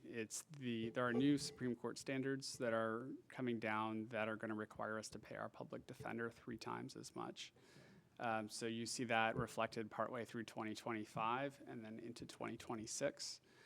Cities, through the Association of Washington Cities and other organizations, have been sending in tons of comment letters to the Supreme. It came from the Bar Association. The Supreme Court is weighing it, and we're hoping it doesn't go through. But for responsible budgeting, we had to reflect that in what you see here. So that's a big part of the jump. There's also a smaller jump with prosecution. They're dealing with cost issues with competitiveness in terms of retaining prosecutors, because where they do business, the county, at least Snohomish County, they do a lot of business there. They do some in Skagit as well, but the prosecutors at Snohomish have raised the salaries by like $20,000, so they're having to retain their people. So part of that's inflation as it relates to wages. But those are the two big drivers of what you see on the legal side there. Councilman Henderson?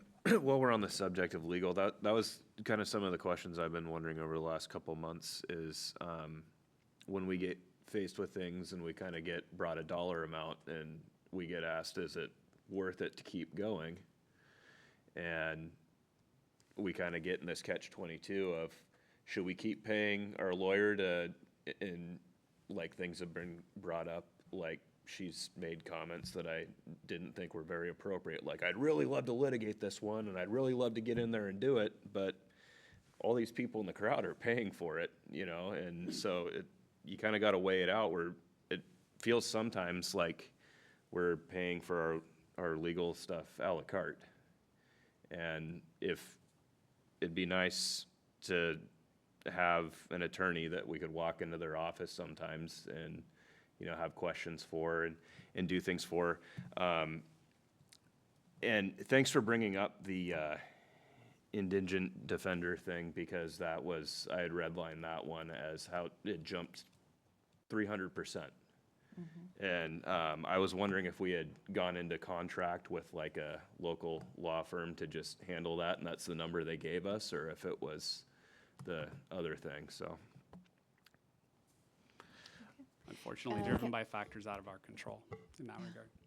Councilman Burns? Oh, if I could real quick, Mayor, we are going to have an RFP going out on indigent defense next year. We're working on an extension, and this would come before council with our current public defender. There's some discussion around whether this new standards apply now or later, but we're going to try to hold the current standards for the first 6 months of next year, and we've had some discussions about 6 months working, and then we want to do an RFP in the first half of next year to hopefully get some competition, because the last time we had an RFP out for public defender, we only got one response. But I know of some other firms that sound like they'll probably put in for it, so maybe competition will bring those numbers down a little bit, but we're just being conservative in how we budget, because there are some unknowns, but it's a concerning scenario, everything we're seeing presented to us and what other cities are seeing in terms of their projections. Where is this advertised? Where does the RFP get advertised when we put it out? We'll send it to interested firms. I think we put it on the Bar Association last time. We put it a number of places. I believe we put it in the newspaper, but if you have suggestions, I'll certainly take them. Well, I talked to a couple different attorneys about the last go-round, and they said they actually had never seen anything, and they're local Skagit attorneys, so I would suggest at least starting with Skagit County Bar Association and the State Bar Association. They have their weekly newsletters, and all of that information goes out to them.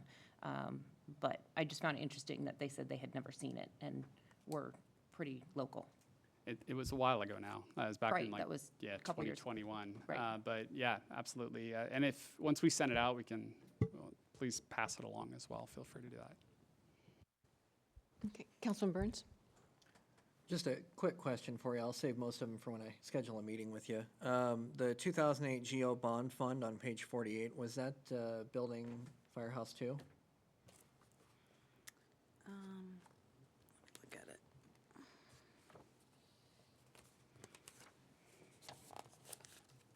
I don't believe it was, but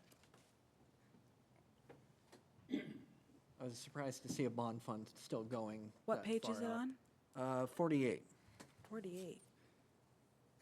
in the packet. Oh, in the packet.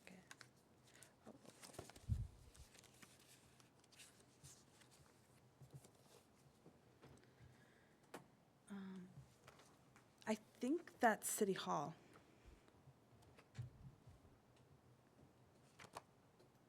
Okay. I believe that's City Hall. Okay. I'll follow up with you when I Yep. schedule a meeting. Thank you. Yes, go ahead, Councilwoman Kesty. I'm sorry, for clarification, did you say that the price of our legal team goes up because of the prosecution in Snohomish is up higher? There are, just to break it down, there are 3 contracts that we have. We have one for our city attorney and her firm to provide us legal services, legal advice, litigation, They do labor negotiations as well. So that's one contract. That's not the one I was talking about. There's an indigent defense contract. So we're required to provide public defender services as a result of our court. That's the one that's going up significantly, like 300%, as we go into the middle of next year. At least that's our current projection. And that's a worst case scenario, but it's probably going to be pretty close to that. So we're tracking that. We're hoping some competition will bring that price down. The third one is our prosecutor. And our prosecutor's going up only like 4%. I only say only, it's still significant, but it's a lot less than the 300%. But I anticipate that at some point, the prosecutor may ask for more down the road because we're going to have a lot of public defenders. If we are paying that much, there are going to be a lot of public defenders doing a lot of work, and that drives a lot of the prosecution workload. So we just have to see how that plays out. But that's all statewide stuff that's going on that we're very opposed to, as are most cities, because it's a whole lot of money, and there's shaky justification for it at this point. I just wanted to make sure that her being in Snohomish wasn't costing us extra because we're not using someone local. No, it's just with the prosecutor mentioning that they're having to compete for talent with folks. I have not heard that directly from our city attorney at this point. And Fund 205, the 2008 GO bond fund, that is for City Hall. Maybe I'll do a follow-up if I can. Absolutely. All right. So I know that the building of the budget's important and feedbacks of the budget is important from the council. I would like to personally throw out that it would be nice to see that budget tightened up quite a bit. Things that I don't know what the HR position, we discussed not going to full-time, being half-time, but it's budgeted for full-time, even though we had like 5 meetings on this. And that might be something that we want to have a meeting on, so we're going to add that in. But we can always do budget amendments with money in the bank. So that would also allow the council to be engaged in a lot more items. So that discussion, what people bring up in our community and even in the chambers, kind of hits home where it's like, if you guys aren't having dialogue, how can you be a functioning team? And so I would even propose like reducing the amount that the city can use from 30 grand to maybe 15 grand, something that's more equitable to the community and to us, so that we can have more say at the table as the elected officials for this community. There's 8 of us in this chamber that are elected, 7 of us who will weigh in on those. It can't be just one in an executive team that's not elected. So those are things that I would like to see done. A real tight budget toward the 12 million range, or kind of even less, and then room for budget amendments as they are needed, if they are needed. The last go around with the things we just normally do, and I think the executive branch kind of advocated for it, but we need to do a civil rate study. We have to do it because we've always done it, right? That's $19,500. Over 6 years, it would have costed us $140,000, whereas in fact, it probably would have cost us $50,000 to do 2 every 3 years. So that's $70,000 that we don't have anymore because we just kind of went with this is what we do, this is what we got. So I would like to see more of that stuff come by and get feedback. Council's pretty unanimous in thinking like that doesn't seem right. And same thing with the salary evaluations. The first one was brought out at $93,000, and then we pushed that back and said that doesn't make any sense. It can't be possible. Did you open the other letters? And they weren't open because they were a day late or something like that. The next one that came back was at 27, just under that 30 range, so it was signed off, let's do it. That saved the city $60,000 right there. So the council's input is valuable, and we're elected from the community as representatives. So there's 13,000 people sitting here advocating for a foot at the table. So that's what I would want to see, is more at the table, less of here's a 2-year, we don't really discuss much with you, things just happen, and be able to come in and have a better discussion topic. I think we'd save a little bit more. I think it'd be very productive for our executive branch to hear from the community representatives who are voted in, and as well as getting different perspectives. We got mechanic, we got retired author, and editor, we've got safety, we've got a business runner, Councilwoman Diamond, you are pretty up there, shop foreman and whatnot. We got volunteers at the museum. We got all these different people that represent different people in the community. And there's a huge amount of community that is, my age, that goes to work every day, that's in school, that's doing things. And, that's why I'm here. I'm representing that side.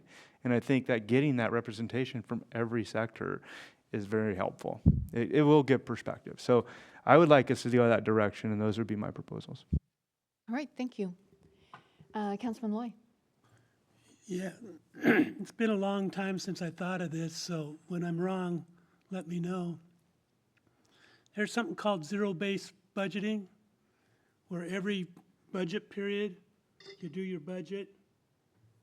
The next period, you start from zero again and do your budget. Whereas the system we have now, every budget period just keeps stacking and stacking and stacking. Where if you did the zero budget, then you start new every budget period, and you can see where your stuff is going, and because there's a lot, when you start stacking money, things happen and you lose it. You lose track of where it's going. So has anybody thought of something like the zero-based budgeting? I'm not sure that that's exactly how zero-based budgeting works, but Well, I guarantee that ain't exactly it. But we do start every budget cycle with nothing in any of the budgets. So we do start from zero and work our way up. Go ahead, Councilman Burns. Refresh my memory. Did we set aside money in 2024 as like a rainy day fund, savings fund? We do not have a set aside rainy day fund, other than reserve in the general fund. Okay. And there's several other areas, like the sewer fund has a capital projects reserve fund, so those types of things are in place. Well, But we did, actually, you're right, we did do it for the fire reserve. Okay. Put that aside but specifically for the fire EMS costs. So for the general fund, let's say the economy tanked next year, we get substantially less revenue than we expected. We're cutting and slashing mid-year budget. It's not like we have money saved somewhere to pull from to get us by for a while. That's where I'm going with this. We have funds in our general fund, so like our cash on hand in our general fund to sustain for a certain period. But there would definitely be significant conversations if our revenues were going to decrease significantly, that we would have to do something with expenditures. Okay. I would be curious if you could give us more specifics on how long our excess funds are going to sustain us. I know that's a very challenging thing to say, but even if you just give us a dollar amount, say, at the end of the year, all my books are balanced, every bill is paid, we had this much left. Yeah. That would be nice to know, because I would like to see the city building that number up each year a little bit so that we make sure we have something extra. You can see in the in 2023, so I'll just give you a number for the general fund.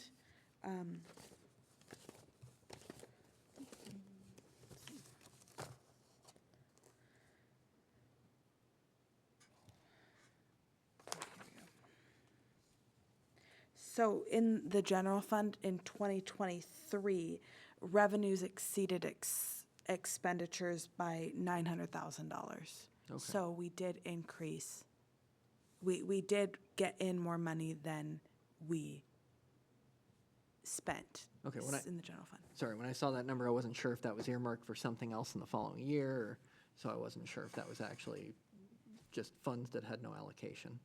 That's correct. Okay, thank you. Councilman Time?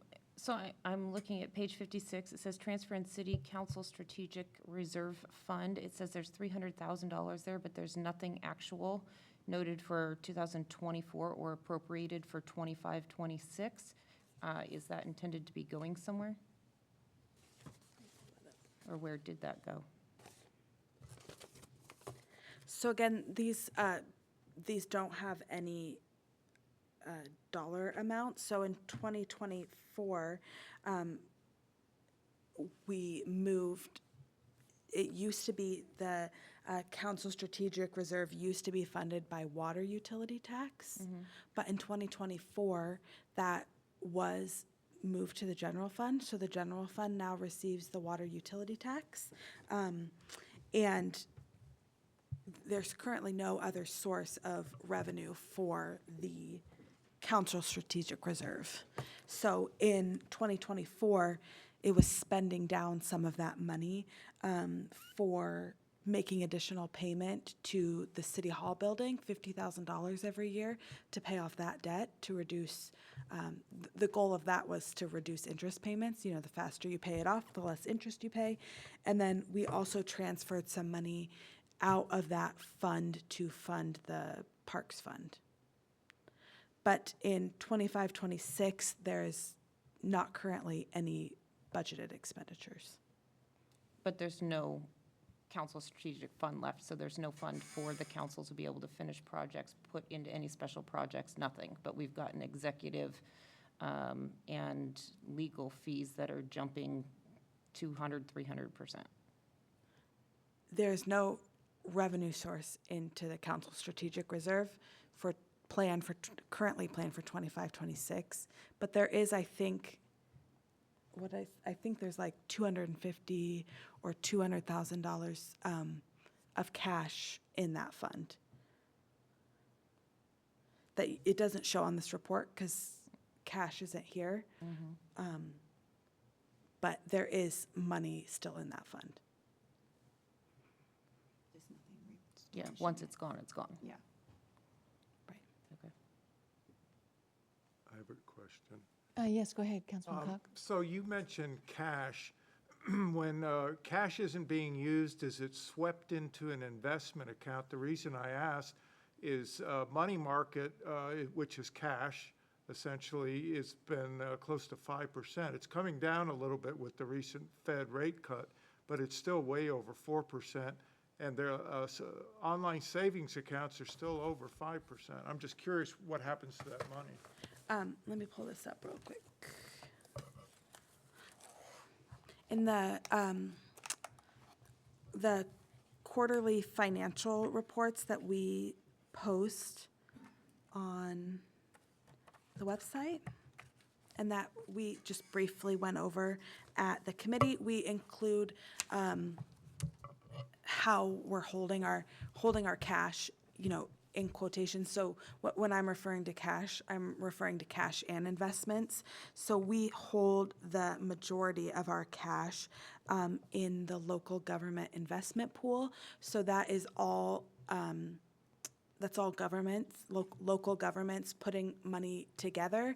And we've seen a rate, as of June 30th, 2024, the rate was 5.4042%, which it's been in the 5%, I believe, all of 2024. So we are investing those funds. We also have, so there's like 17 million there. We have about 8 million in other specific investments, and then we do hold a certain amount in a checking account for general operations, paying our bills. Can I those sorts of follow up? things. So I'm trying to get my head around what Councilman Burns said. I've been at large organizations where I heard a lot of people talk about reserve funds needing to be at least 10%. For example, at Western, they want to get through a whole term of, to pay every salary for 3 or 4 months. And if you don't, I'm just sort of preaching to the choir, I'm sure, but if you don't have that kind of reserve fund when something bad happens, and something bad always happens, like COVID, then you go into hurry-up mode and you're having to slash positions. And so I'm just throwing that out there, that, preparing for the future is a wise course of action. We do look at our cash balances in specific funds to make sure that we have, I think our goal is 12%, 12% of expenditures in specific funds. I mean, we don't do that for every fund. You know, we don't do that for lodging tax or 1590 or, you know, those types of specific funds. But the general fund, we do look at that every quarter to make sure that the cash we have in that fund meets that financial goal, and we are meeting those financial goals. One follow-up question. If something bad happened, I'm thinking flood, could we tap that investment fund? Is that available to the city to refurbish our depleted money?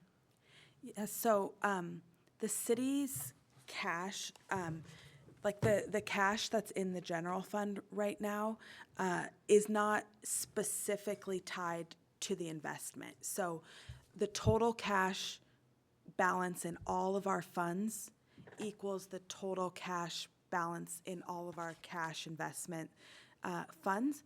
The majority, yes, so the majority of our fund is in the local government investment pool, and because so many governments go into that, we can pull money out of there usually within 3 days that we submit the request, and we usually have the money in our checking account within 3 days. Do we have a, I'm just curious, do we have a Moody's rating by any chance?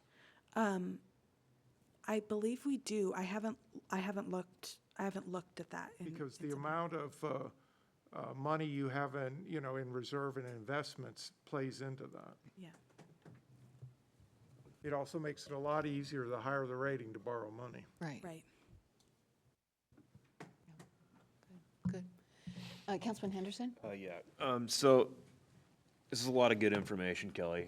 I appreciate you putting all this together. I think a lot of the general consensus, or a lot of what I'm hearing, especially when I went through this budget the last few days, it's almost like watching a comedy, right? Because you see an unbalanced budget, and it's almost funny to where, you know, like, oh, of course there's no way this isn't even close to being what we're going to be ending up talking about in the next several weeks to months. But a lot of what I would like to see is, and I agree with Councilman Lavaca, is start off as absolutely conservatively as we can, and as we know, and we've done in the past, we have done budget amendments to meet certain requirements, but it does keep council involved and apprised of everything that's going on, because at the end of the day, and I hear a lot of the times it's, well, council approved, but it never was our idea in the first place to do what we had to vote on or anything else like that. And then I had a question, because when I'm at work, we have a certain amount of money that we're allowed to spend before we actually have to go before council and ask to spend it. What is Sedro-Woolley's limit? It depends. We have a procurement policy that's posted on our website, and it's all laid out in that policy, different categories. So it depends on what the category is. I don't want to quote you wrong. Charlie's going to look it up, but it's posted on our website, the categories. Yeah, if you look up doing business with the city of Sedro-Woolley, you'll see procurement policy on the left side. And it depends on the type of purchasing, but we can get back to you with more details. And who sets that policy? It's approved by the council. Okay, and is that like a yearly thing where we review that and go over it? Because this is my first budget season on this side of the dais, so that's why I'm asking for this. Yeah, we bring updates periodically, and I think we've been talking about one, but it's not likely to come immediately. Yeah, we've had it on our to-do list for a while. Public Works is one of the biggest routinely impacted by our procurement policy, so we're getting some information from them as well on our procurement policy, so it's definitely on our list. And just to speak to another point you had about communication with the council, we are providing this budget here today, and providing this information, even though we're not completely through our review. And it's very much our attempt to include council in the process from the beginning. We don't want to bring you a budget and say, we've decided everything, here you go. That we're having multiple meetings, bringing this to council just for that reason. So I hope that reflects in the presentation and what we're providing for you today. And then I think we have 4 more discussions on the budget at City Council as well. Yes, go ahead, Councilwoman Diamond. I'm looking at fire expenses, and on here, part-time firefighters is a significant increase, going from approximately 192,000 and change with an appropriated 368 in 2025, but we went to lift levy for 8 new firefighters. Can you explain why it increased so significantly? What is that covering? What's the intention there?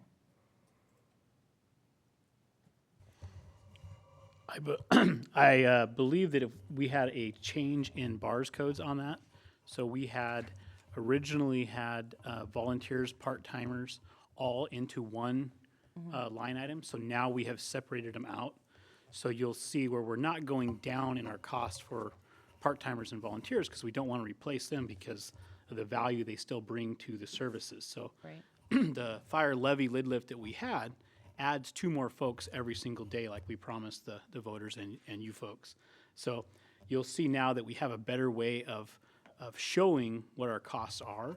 Now, our volunteer budget this last year is pretty elevated in comparison to what we've had in the past because we didn't have the full-time folks. We didn't have we were short 2 paramedics throughout most of the year. We were down on part-timers because of our loss to the other agencies. So our volunteers stepped up and did a lot of stipend shifts. They did a lot of officers came in and kind of saved our bacon throughout the year. So our cost there has went up, and that reflects in this. We just have a better way of breaking it out by position and have it broken down instead of one lump sum. At one time, we had all personnel It was in all bars in one. numbered. Yeah. If that makes sense, We're Council. happy to provide some background if we can. And just to reiterate what Chief said, that it was hard to piece it apart because we'd have to go through the whole list of every employee in that code and break apart who was what.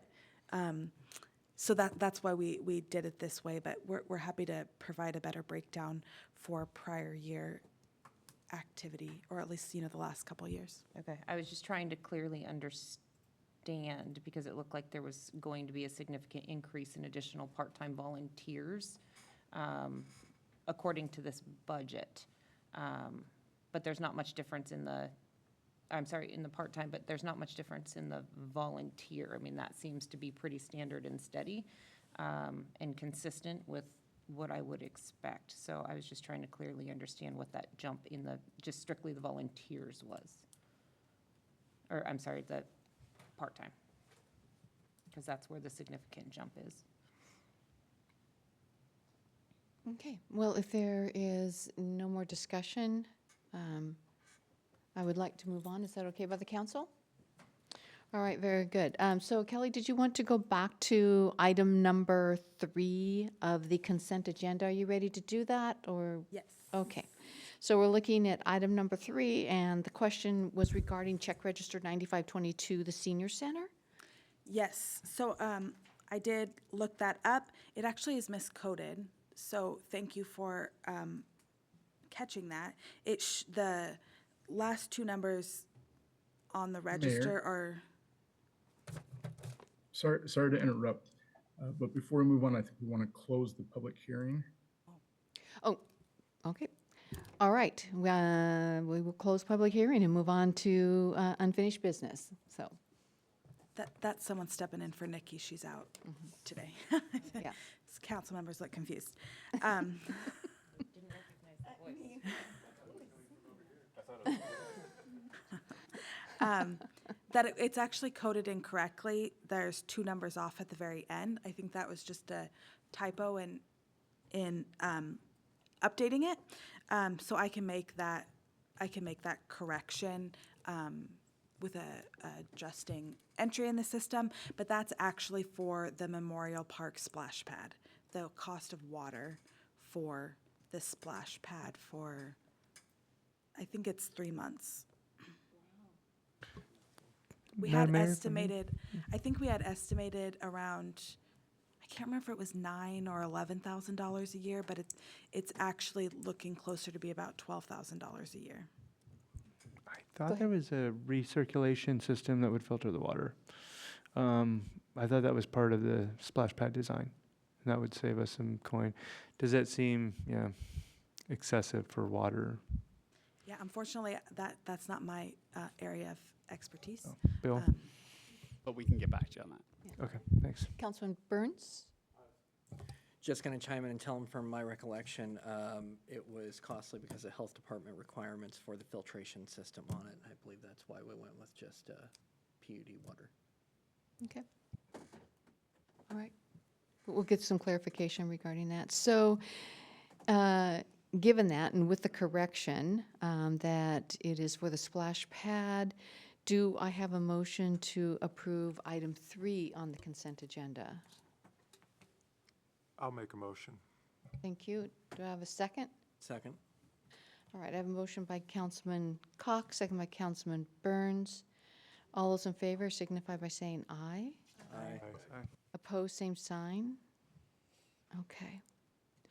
All right, then on to what is listed as item number 1 under unfinished business, which is the revised guiding principles for House Bill 1590 funding and the October 2 special meeting. Charlie. Excuse me. Thank you, Mayor, Council. So 1590, just bringing this item back briefly. Last meeting, Council talked about this, gave us clear direction that you'd like to do an RFP sooner than later and talk with agencies that provide housing here in the community. Specifically mentioned Helping Hands, Food Bank, and Family Promise, and YMCA. So I contacted all 3 of those agencies just to see if they'd be available on the 2nd. They are. My recommendation is that we do a special meeting from 5 to 6 p.m. so we can get a full dedicated hour to discussion with them. So that's my first request to council. Would you be open to that if we started at 5? Go ahead, Councilman Lavaca. I would be. Okay. I'll make myself available. We're getting head nods from everyone. I think it's Is- good. Oh, go ahead, Councilman So Henderson. that's on the 2nd, that's our workshop. So that'd be in addition to, would we be having a budget discussion at that time too? Kelly, stepped out right at the wrong moment there. But budget plans for next week, Kelly? Do you have any additional plans for budget discussion next week? My apologies. We don't have anything planned for the study session for budget-wise.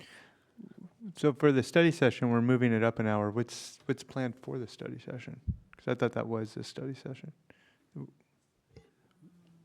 As I recall, we did have some other items on there, and so the goal is to try to get ahead of that. But if council wanted to delay, I'm fine with. I'm just concerned we may have a short night for that discussion when we get to it. No, I'd rather have a good discussion time with them myself. I just thought that the pressing items that would have hauled it up was the budget. So, but yeah, I'm down. Okay, all good. So it'd be from 5 to 6 on the 2nd? Okay. Yep. One last piece of this is I just went ahead and made some minor changes to the guiding principles themselves that you talked about last week. There were questions about, and don't press me on these because I'm not the city attorney, but there were questions about the legal basis for the 25 years that we had mentioned in the RFP. And so we included an RCW reference there. I did that with Nikki's help. Nikki will be at the discussion next week, so we can get more into depth on that. My recommendation for the meeting and the discussion next week would be to focus on the guiding principles here and what would be in an RFP and talk with the agencies about that as they think about projects they might do.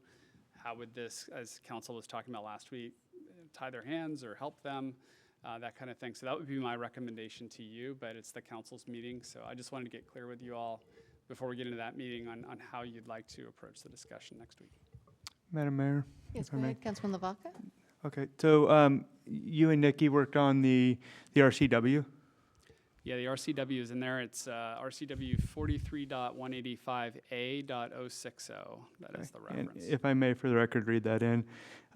Protection of the state interest. The department shall adopt policies to ensure that the state's interest will be protected upon either the sale or change of the projects financed in whole or part under RCW 43.185A.140, Section 4. So in that, I wondered, what does that mean for us? I looked through it. I didn't see HB 1590. I went to the 140, read that through. That was the policies may include but not limited to requiring payment to the state of sharing the appreciation of projects in proportions. So I'm wondering, who is this department? Are we the department? But I went to the definitions of 43.185.010, and it said the definitions are, unless the context clearly requires otherwise, the definition in this section applies throughout the chapter, and the Section 3, department means the Department of Commerce. So are we acting as the Department of Commerce with the funds we received from the community?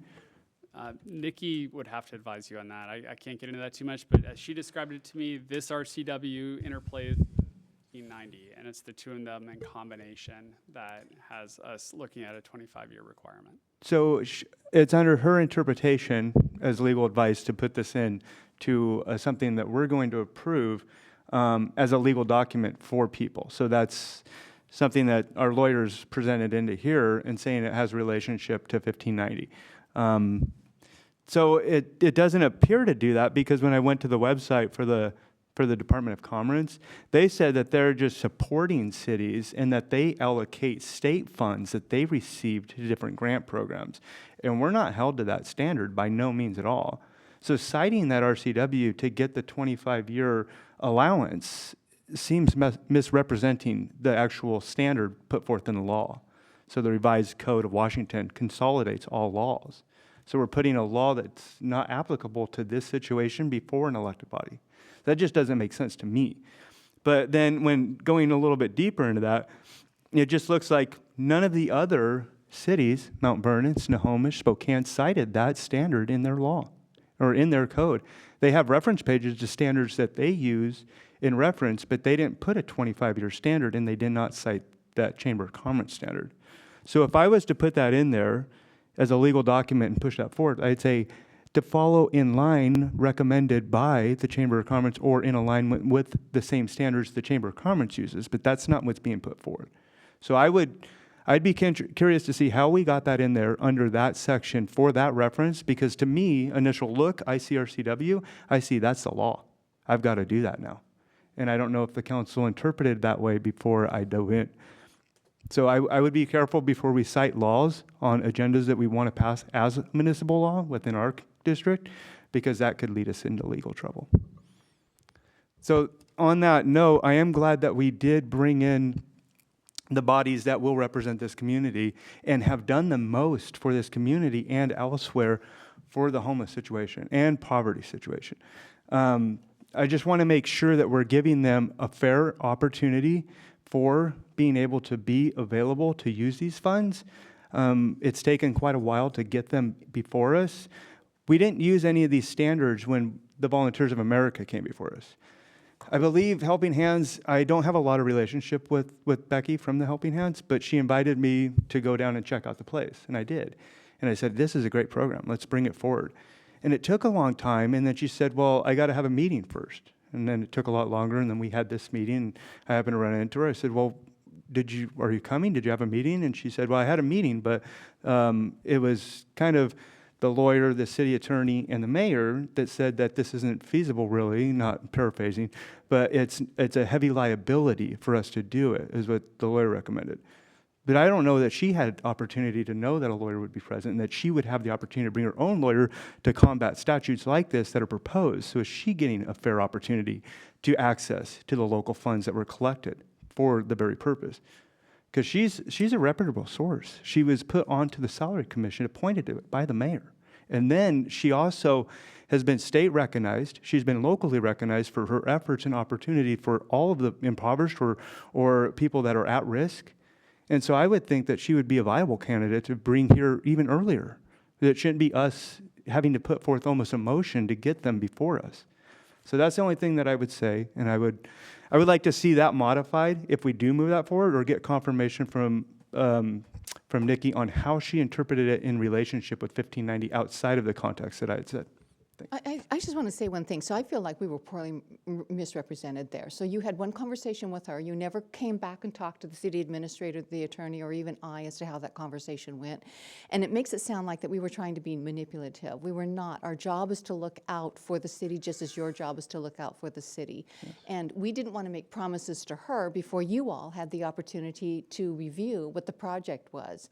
So I am greatly offended. I am greatly offended by that, and I think that. And I can appreciate that, Madam Mayor.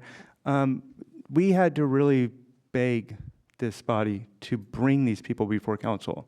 We have on record that you were aware of the project because you said during a council meeting, "I'm aware of the project. It's going to be a low barrier project." And I was like, "It can't be a low barrier project." So we had discussion about this project. I brought it before the council and the body and the public. So. I don't know if it's new, but I'm glad that we are bringing them. And if it came out that way or if it's interpreted that way, then sorry.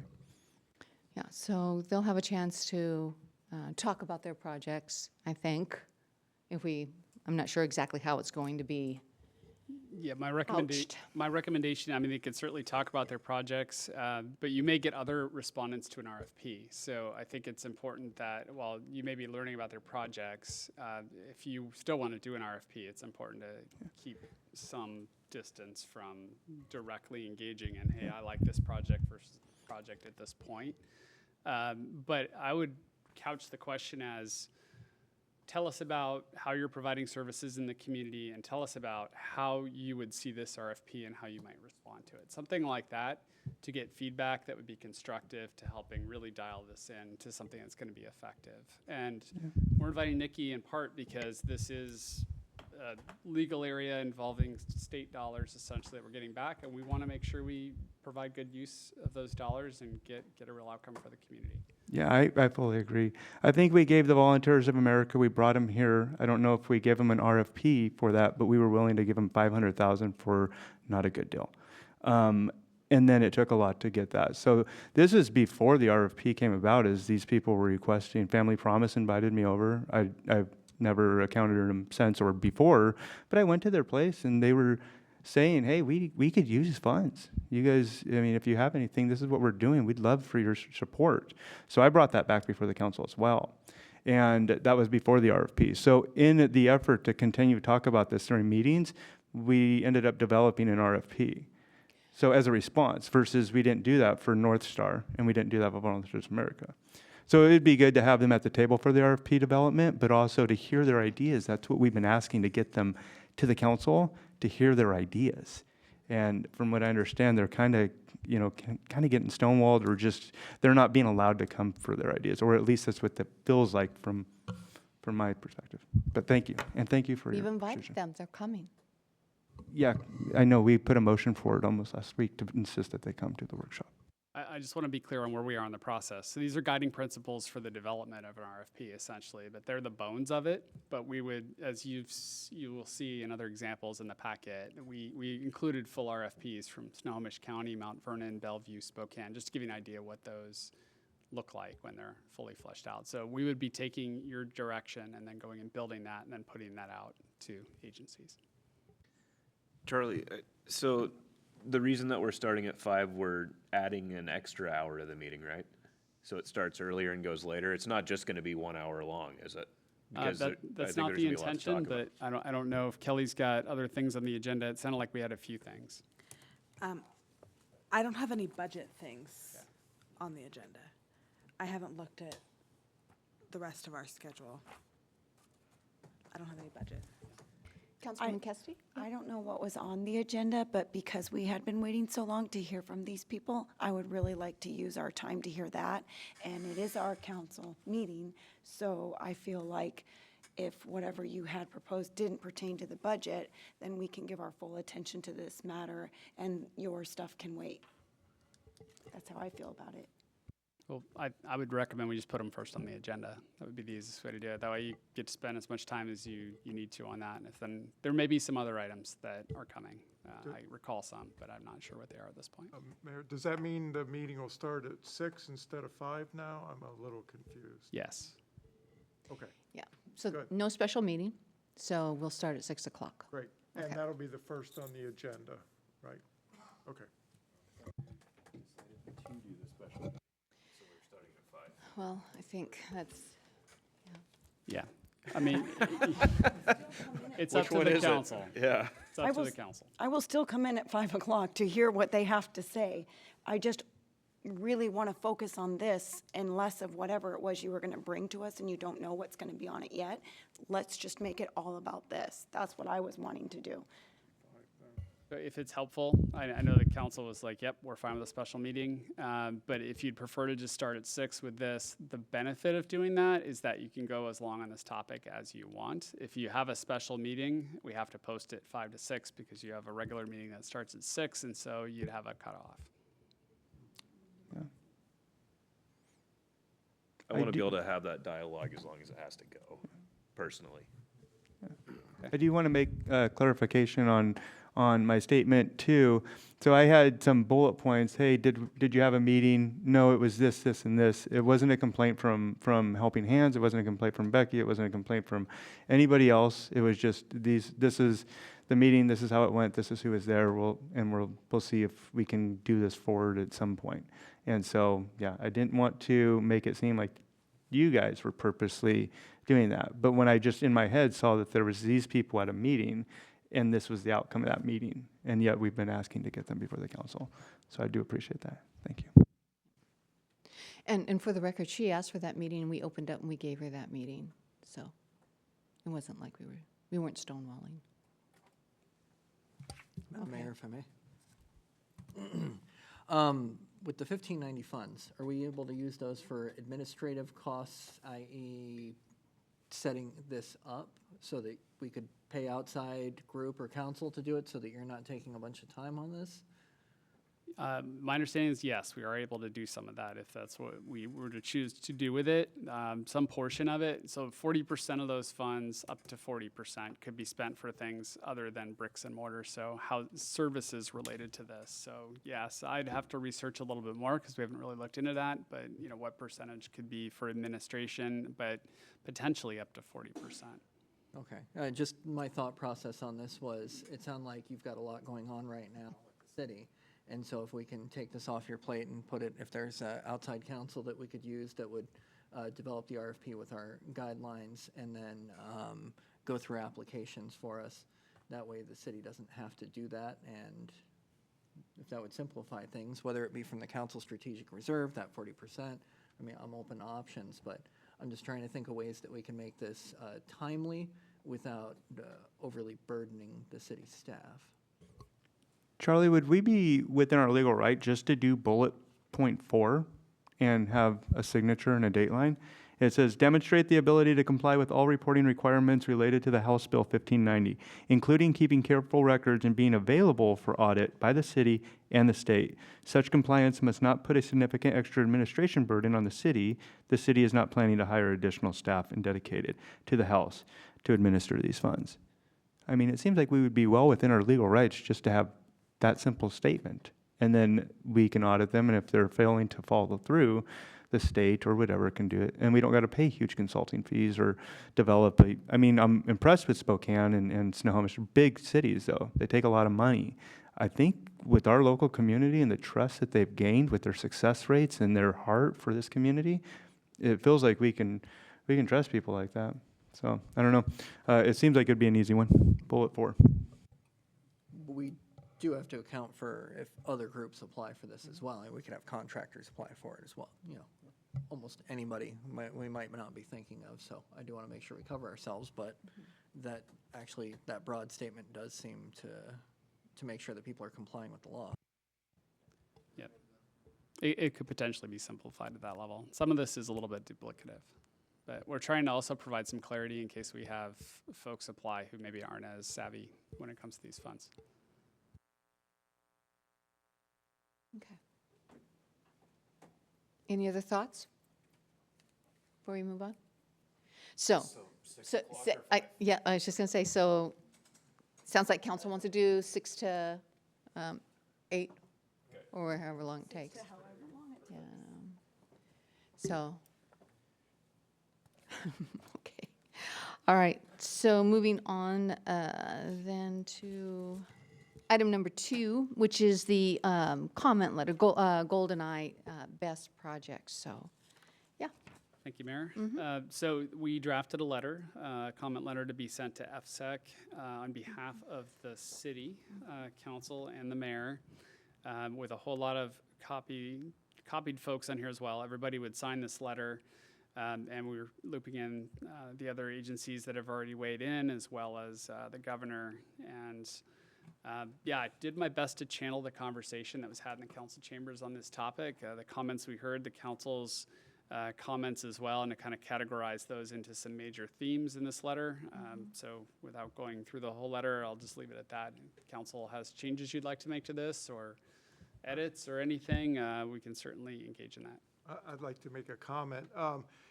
This doesn't deal with GoldenEye, but maybe a week or two ago in the Cascadia Daily News, they had a story that there was a second best project in the early stages looking at almost the exact area around that substation, which was kind of shocking to me, as all the council and the mayor and all the community people that showed up were all vehemently opposed to one, and will certainly two. So just to keep an eye on that. And then my question is, with the letter, who will that go to? Because it seems to me like the final decision on this is the governor, and we don't even know who the new governor will be. So it's kind of dicey. Yeah, I mean, as of right now, it'd go to the current governor, but we could always send another one to the new governor whenever that governor is selected. There are staff assigned to this project, and I've talked with at least one of them. So we would make sure this letter got to them. That would be the intention, and essentially get recorded with FSEC. They've told me that any public comments that come in, even outside of public hearing times, are recorded as a part of the record. So Could we send copies to our sort of partners in this, the tribe and the county, as well as, I think it might be wise to also send to our legislators, just so they're aware of how strident the opposition is. yes, we don't have the legislators on here, so I'll add them. We do have the Port of Skagit, we've got the Farm Bureau, the tribe, and the county commissioners, as well as the governor currently. Madam Mayor? Yes, go ahead. Do you think that maybe we could add in the governors that are running? Maybe they want to make a statement on what they would do, and maybe it might help them. That's a great idea.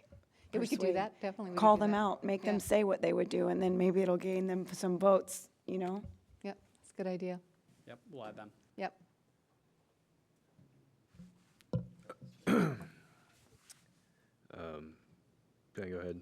Then, Charlie, I think you did a really good job on the letter. I think it actually just is very straight and to the point and drives the point home. So I'd just like to, the extra people that they wanted to add by way of what Councilman Cock and Councilwoman Kesty said, I think adding those, and I'm fine with hitting the send button. So thank you. Is that a motion? I would like to just say thank you very much, and also to the executive branch for having Bess here to have that forum. It wasn't easy, and you guys did a great job on that, and this letter is very well written, and that's what we wanted to do, is make that statement in behalf of people. So thank you very much, and I'll make a motion. Move that forward. A second. You want a second? I think Lavaca beat you to it. So, but any other comments before we move on?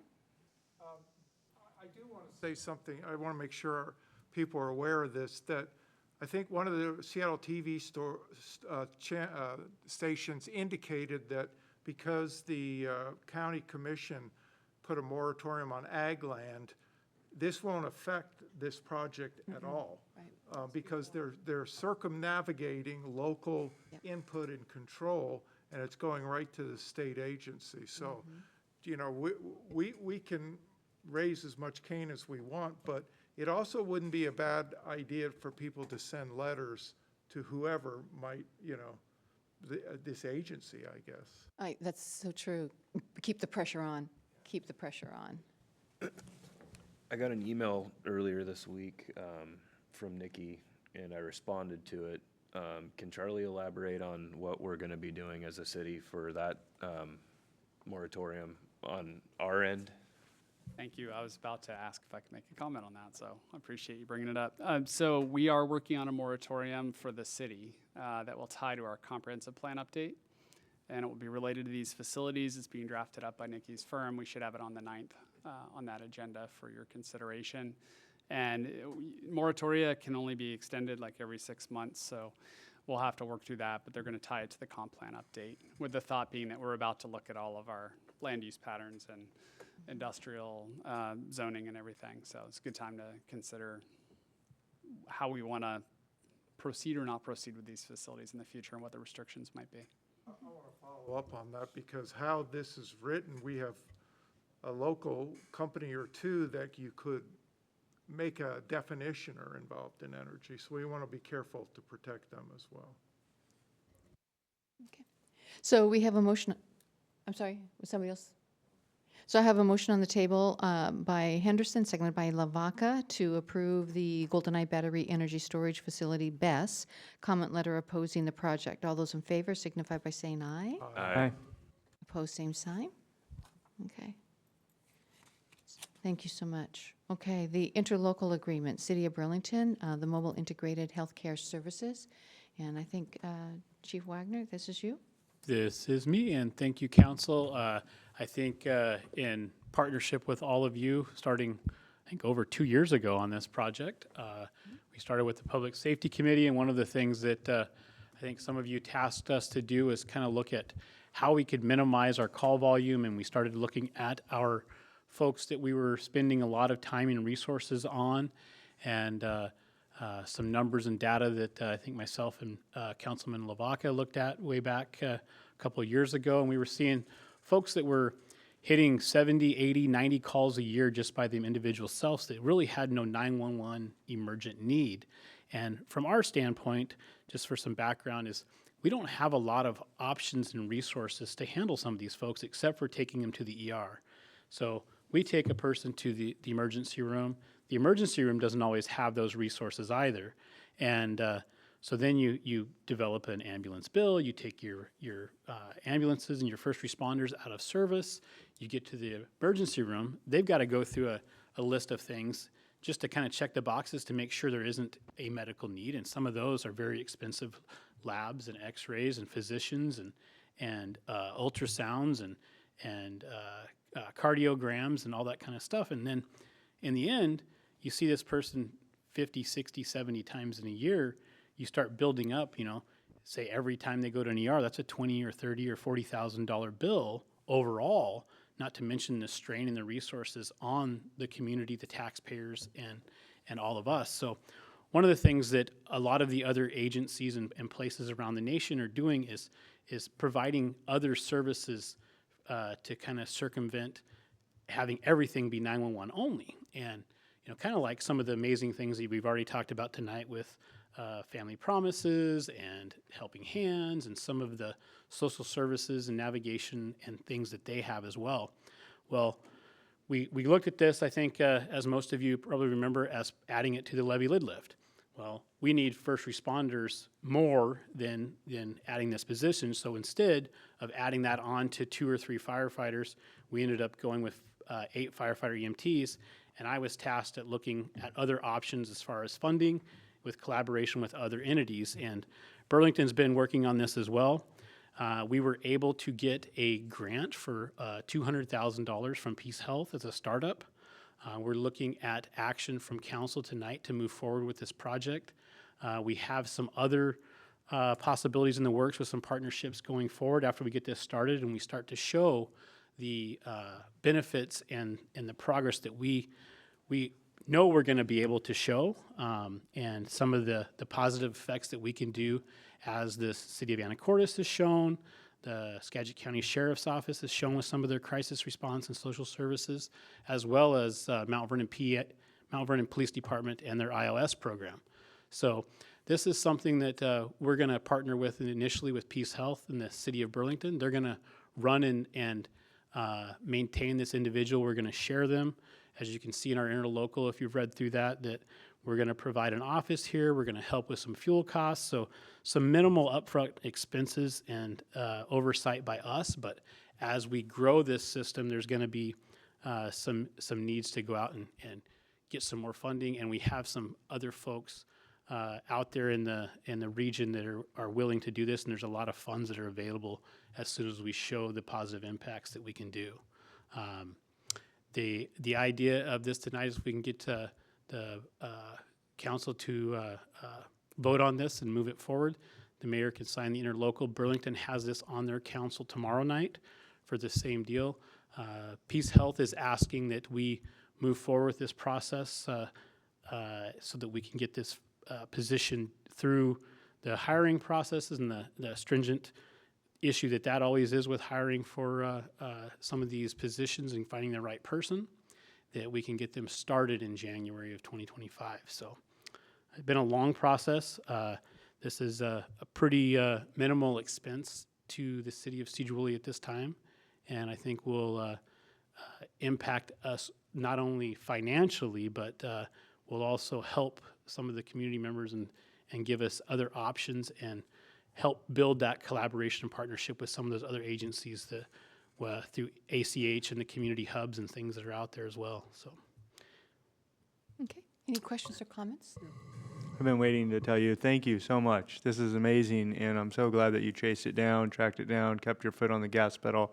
I know it was a tough one, but I think this is what I was looking for when we first had that whole discussion of a firefighter levy lid lift. And, I think it also helps with just the perception from people that are responding to 60 times the same person. They start to get annoyed and the compassion dissipates. With this program, that compassion is still going to be there, but the cost of this on the community and the taxpayer can be so much less. So I can't agree more. And I went to a conference with the Chiefs Association over in the Tri-Cities earlier this year. And over the last 30 years, we've always done a lot of taking care of each other as far as bad traumatic events and things. Like, we have some of these kids that see stuff they should never see in their entire life. Sorry. And we've always done like stress debriefing and things for them because, especially when they're kids or there's a traumatic event that they had to see. And then that's always a stress, but we've done a good job of taking care of each other. We have CISM, we have peer support stuff between us and the police department that we're taking care of that. But these people get into this job to make a difference. And we're finding as a first responder culture across the nation that it's hard to go to someone where you leave them knowing that you can't do anything for them. And when there's, like, I think I told a story last year about a veteran that had nothing in his fridge. He had no food. He had no phone. The only reason he flagged someone down is because a neighbor was going to work, and they worked in Seattle and they were leaving at 4 o'clock in the morning. These kind of folks can go in and positively impact these folks. And sometimes, everybody always goes back to the stereotypes of they've got to be substance abuse. It's got to be someone that should be out there working. That's not always the case. Some of these folks just need someone to show them how to get a resume built. Go get a general delivery P.O. box and get an address where they can send an application to. Get into somewhere where they can get a shower to get that job interview, to get that first chance. And as we're building this, you can't always have someone that can do the one-stop shop to fix everything. But if you can build those partnerships where somebody out there knows something that can get you the resources. And, you have a guy, I think his name is Chris, over at the Veterans Administration of the county. The opportunities and things that he presented at Rotary here a couple months ago that I had no clue were even available. And those are available to anybody that was a veteran or a family member of a veteran. And the algorithm or the things that are out there are endless if you know the right people. And there's always going to be dead ends where some people aren't eligible, but But if you have that resource bundle that you can pull from in that toolbox, the sky is kind of the limit. And I think this is going to break that tip of the iceberg so we can start working on some of those other things. And I think as we show the progress and the impact, we're going to get more partnerships, because we can probably positively affect Peace Health's bottom line just with readmissions and the amount of folks that are waiting in their emergency rooms, on top of, you know, the ACH and some of the fundings they have coming out. And so this could be some good stuff. I was just Well, going to make the, I applaud you, for sure. I was just going to make the point that you just made. This will certainly help Peace Health. Using the ER as healthcare is the most expensive form of initial healthcare. So I applaud your efforts and y'all's creativities. I think this is a great program. And I got to give a lot of benefit to the City of Burlington Fire with Division Chief Danny Lane and Rob Toth over there, because they have been instrumental in getting through a lot of these roadblocks with us, and of course all of your assistance as well. So thank you for that support. And also, I understand the ER can't turn anybody away. No. So even if somebody shows up 50 times, so if you can divert them, you're saving not only us, but you're saving insurance, ratepayers like all of us. Thank you. Go ahead, Councilman Diamond. Oh, I was just going to say that I applaud you for going out and finding the resources. As a council, we kind of had denied that request, having to go out for the lift levy and having to staff the fire department full-time officers first. And so I just wanted to applaud you for going out and utilizing and finding those resources and making it happen from that end. As somebody that has a pager on 24 hours a day in my own home, I am very aware of the repeat calls that come through, and some of them very much are not substance abuse related, but may be related to mental illness, or could be related to, general weakness. Sometimes is somebody that is lonely or needs a little bit of help doing something, getting some paperwork together, whatever the call actually turns out to be. Sometimes it's not actually a medical emergency, but the only way somebody knows how to reach out, and by being able to have somebody dedicate their time and resources and provide those individuals with some of those resources, we really are taking a strain off of our current staffing, and hopefully we'll see a positive impact in our community for that. So thank you. Okay. Councilman Burns.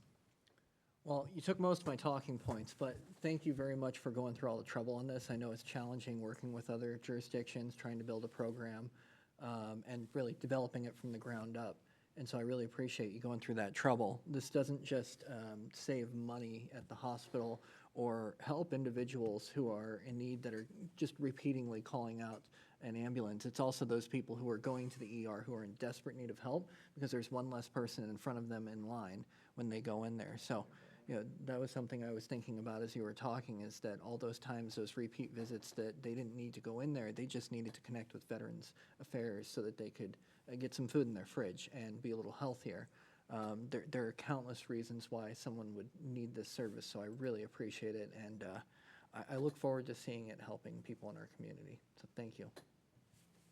I'll make a motion to go ahead and move this labor contract for Sedro-Woolley Public Safety Guild, or interlocal agreement for City of Burlington Mobile Integrated Healthcare Service. I'll second that. Okay. So I have a motion by Councilman Lavaca, second by Councilwoman Diamond. All those in favor signify by saying aye. Aye. Opposed, same sign. And kind of along those lines, you guys have just you spoke around it, but I really want to extend a huge thank you to Peace Health, because they really want to be invested in the community, and they want to do what's right by the community in any way that they can, not only just save money, really maybe for themselves, also for the community. So a shout out to them. Kelly Baker in particular, she's been wonderful to work with. Kelly Baker has. Okay, I guess we're on to new business, and this has to do with the labor contract, Sedro-Woolley Public Safety Guild Police Department support staff. Yes, thank you, Mayor Johnson. Council, this particular item is an updated labor contract for the time period 2025 to 2027. Our current contract with the Sedro-Woolley Public Safety Guild that represents the police department support staff expires at the end of this calendar year. So we've been working to negotiate a new contract with them. And this contract is consistent with the parameters that we have previously discussed with City Council. And we are asking for your approval of this contract so we can move forward. And the Guild is also considering the contract within their membership at this point. Okay, questions or comments for Charlie? Just Councilman good job. LaBaca? Good job. Yeah. Never easy doing those, but you guys did a great job. So thank you. Anyone else? Councilman Cock? I'll make a motion to approve. Second. Do you have a comment, Councilman Castillo? No, I was trying to. Okay. You're trying to beat him to the punch, right? Yeah. Everybody's quick on the seconds tonight. It's like Jeopardy. Okay, we have a motion by Councilman Cock, seconded by Councilman Henderson to authorize the mayor to sign the 2025 through 2027 labor contract with the Sedro-Woolley Public Safety Guild related to the police support staff. All those in favor signify by saying aye. Aye. Opposed, same sign. Okay, motion carries. All right, so we have two other things that we need to do. We're going to go into executive session here in just a minute to discuss a legal counsel about current or potential litigation under RCW 423110-1I. And after we come back out, if there's any motions or comments that be made, we'll do that. I will then adjourn the meeting, and then council will go into a closed session to discuss a collective bargaining agreement. So first, the executive session, about how long, 10 minutes to begin with, or what? Okay, so it's 8:45. We will be back at 8:55. We are now in executive session.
Council will extend the executive session to 8:50, or 9 o'clock, excuse me.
So it is 9 o'clock, and we are back from executive session. And do we have a motion?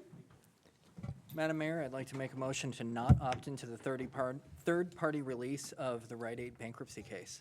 Okay, do I have a second? Second. Okay, so we have a first by Councilman Burns, second by Councilman Koch to not opt in to the third-party Rite Aid case. All those in favor signify by saying aye. Aye. Opposed, same sign.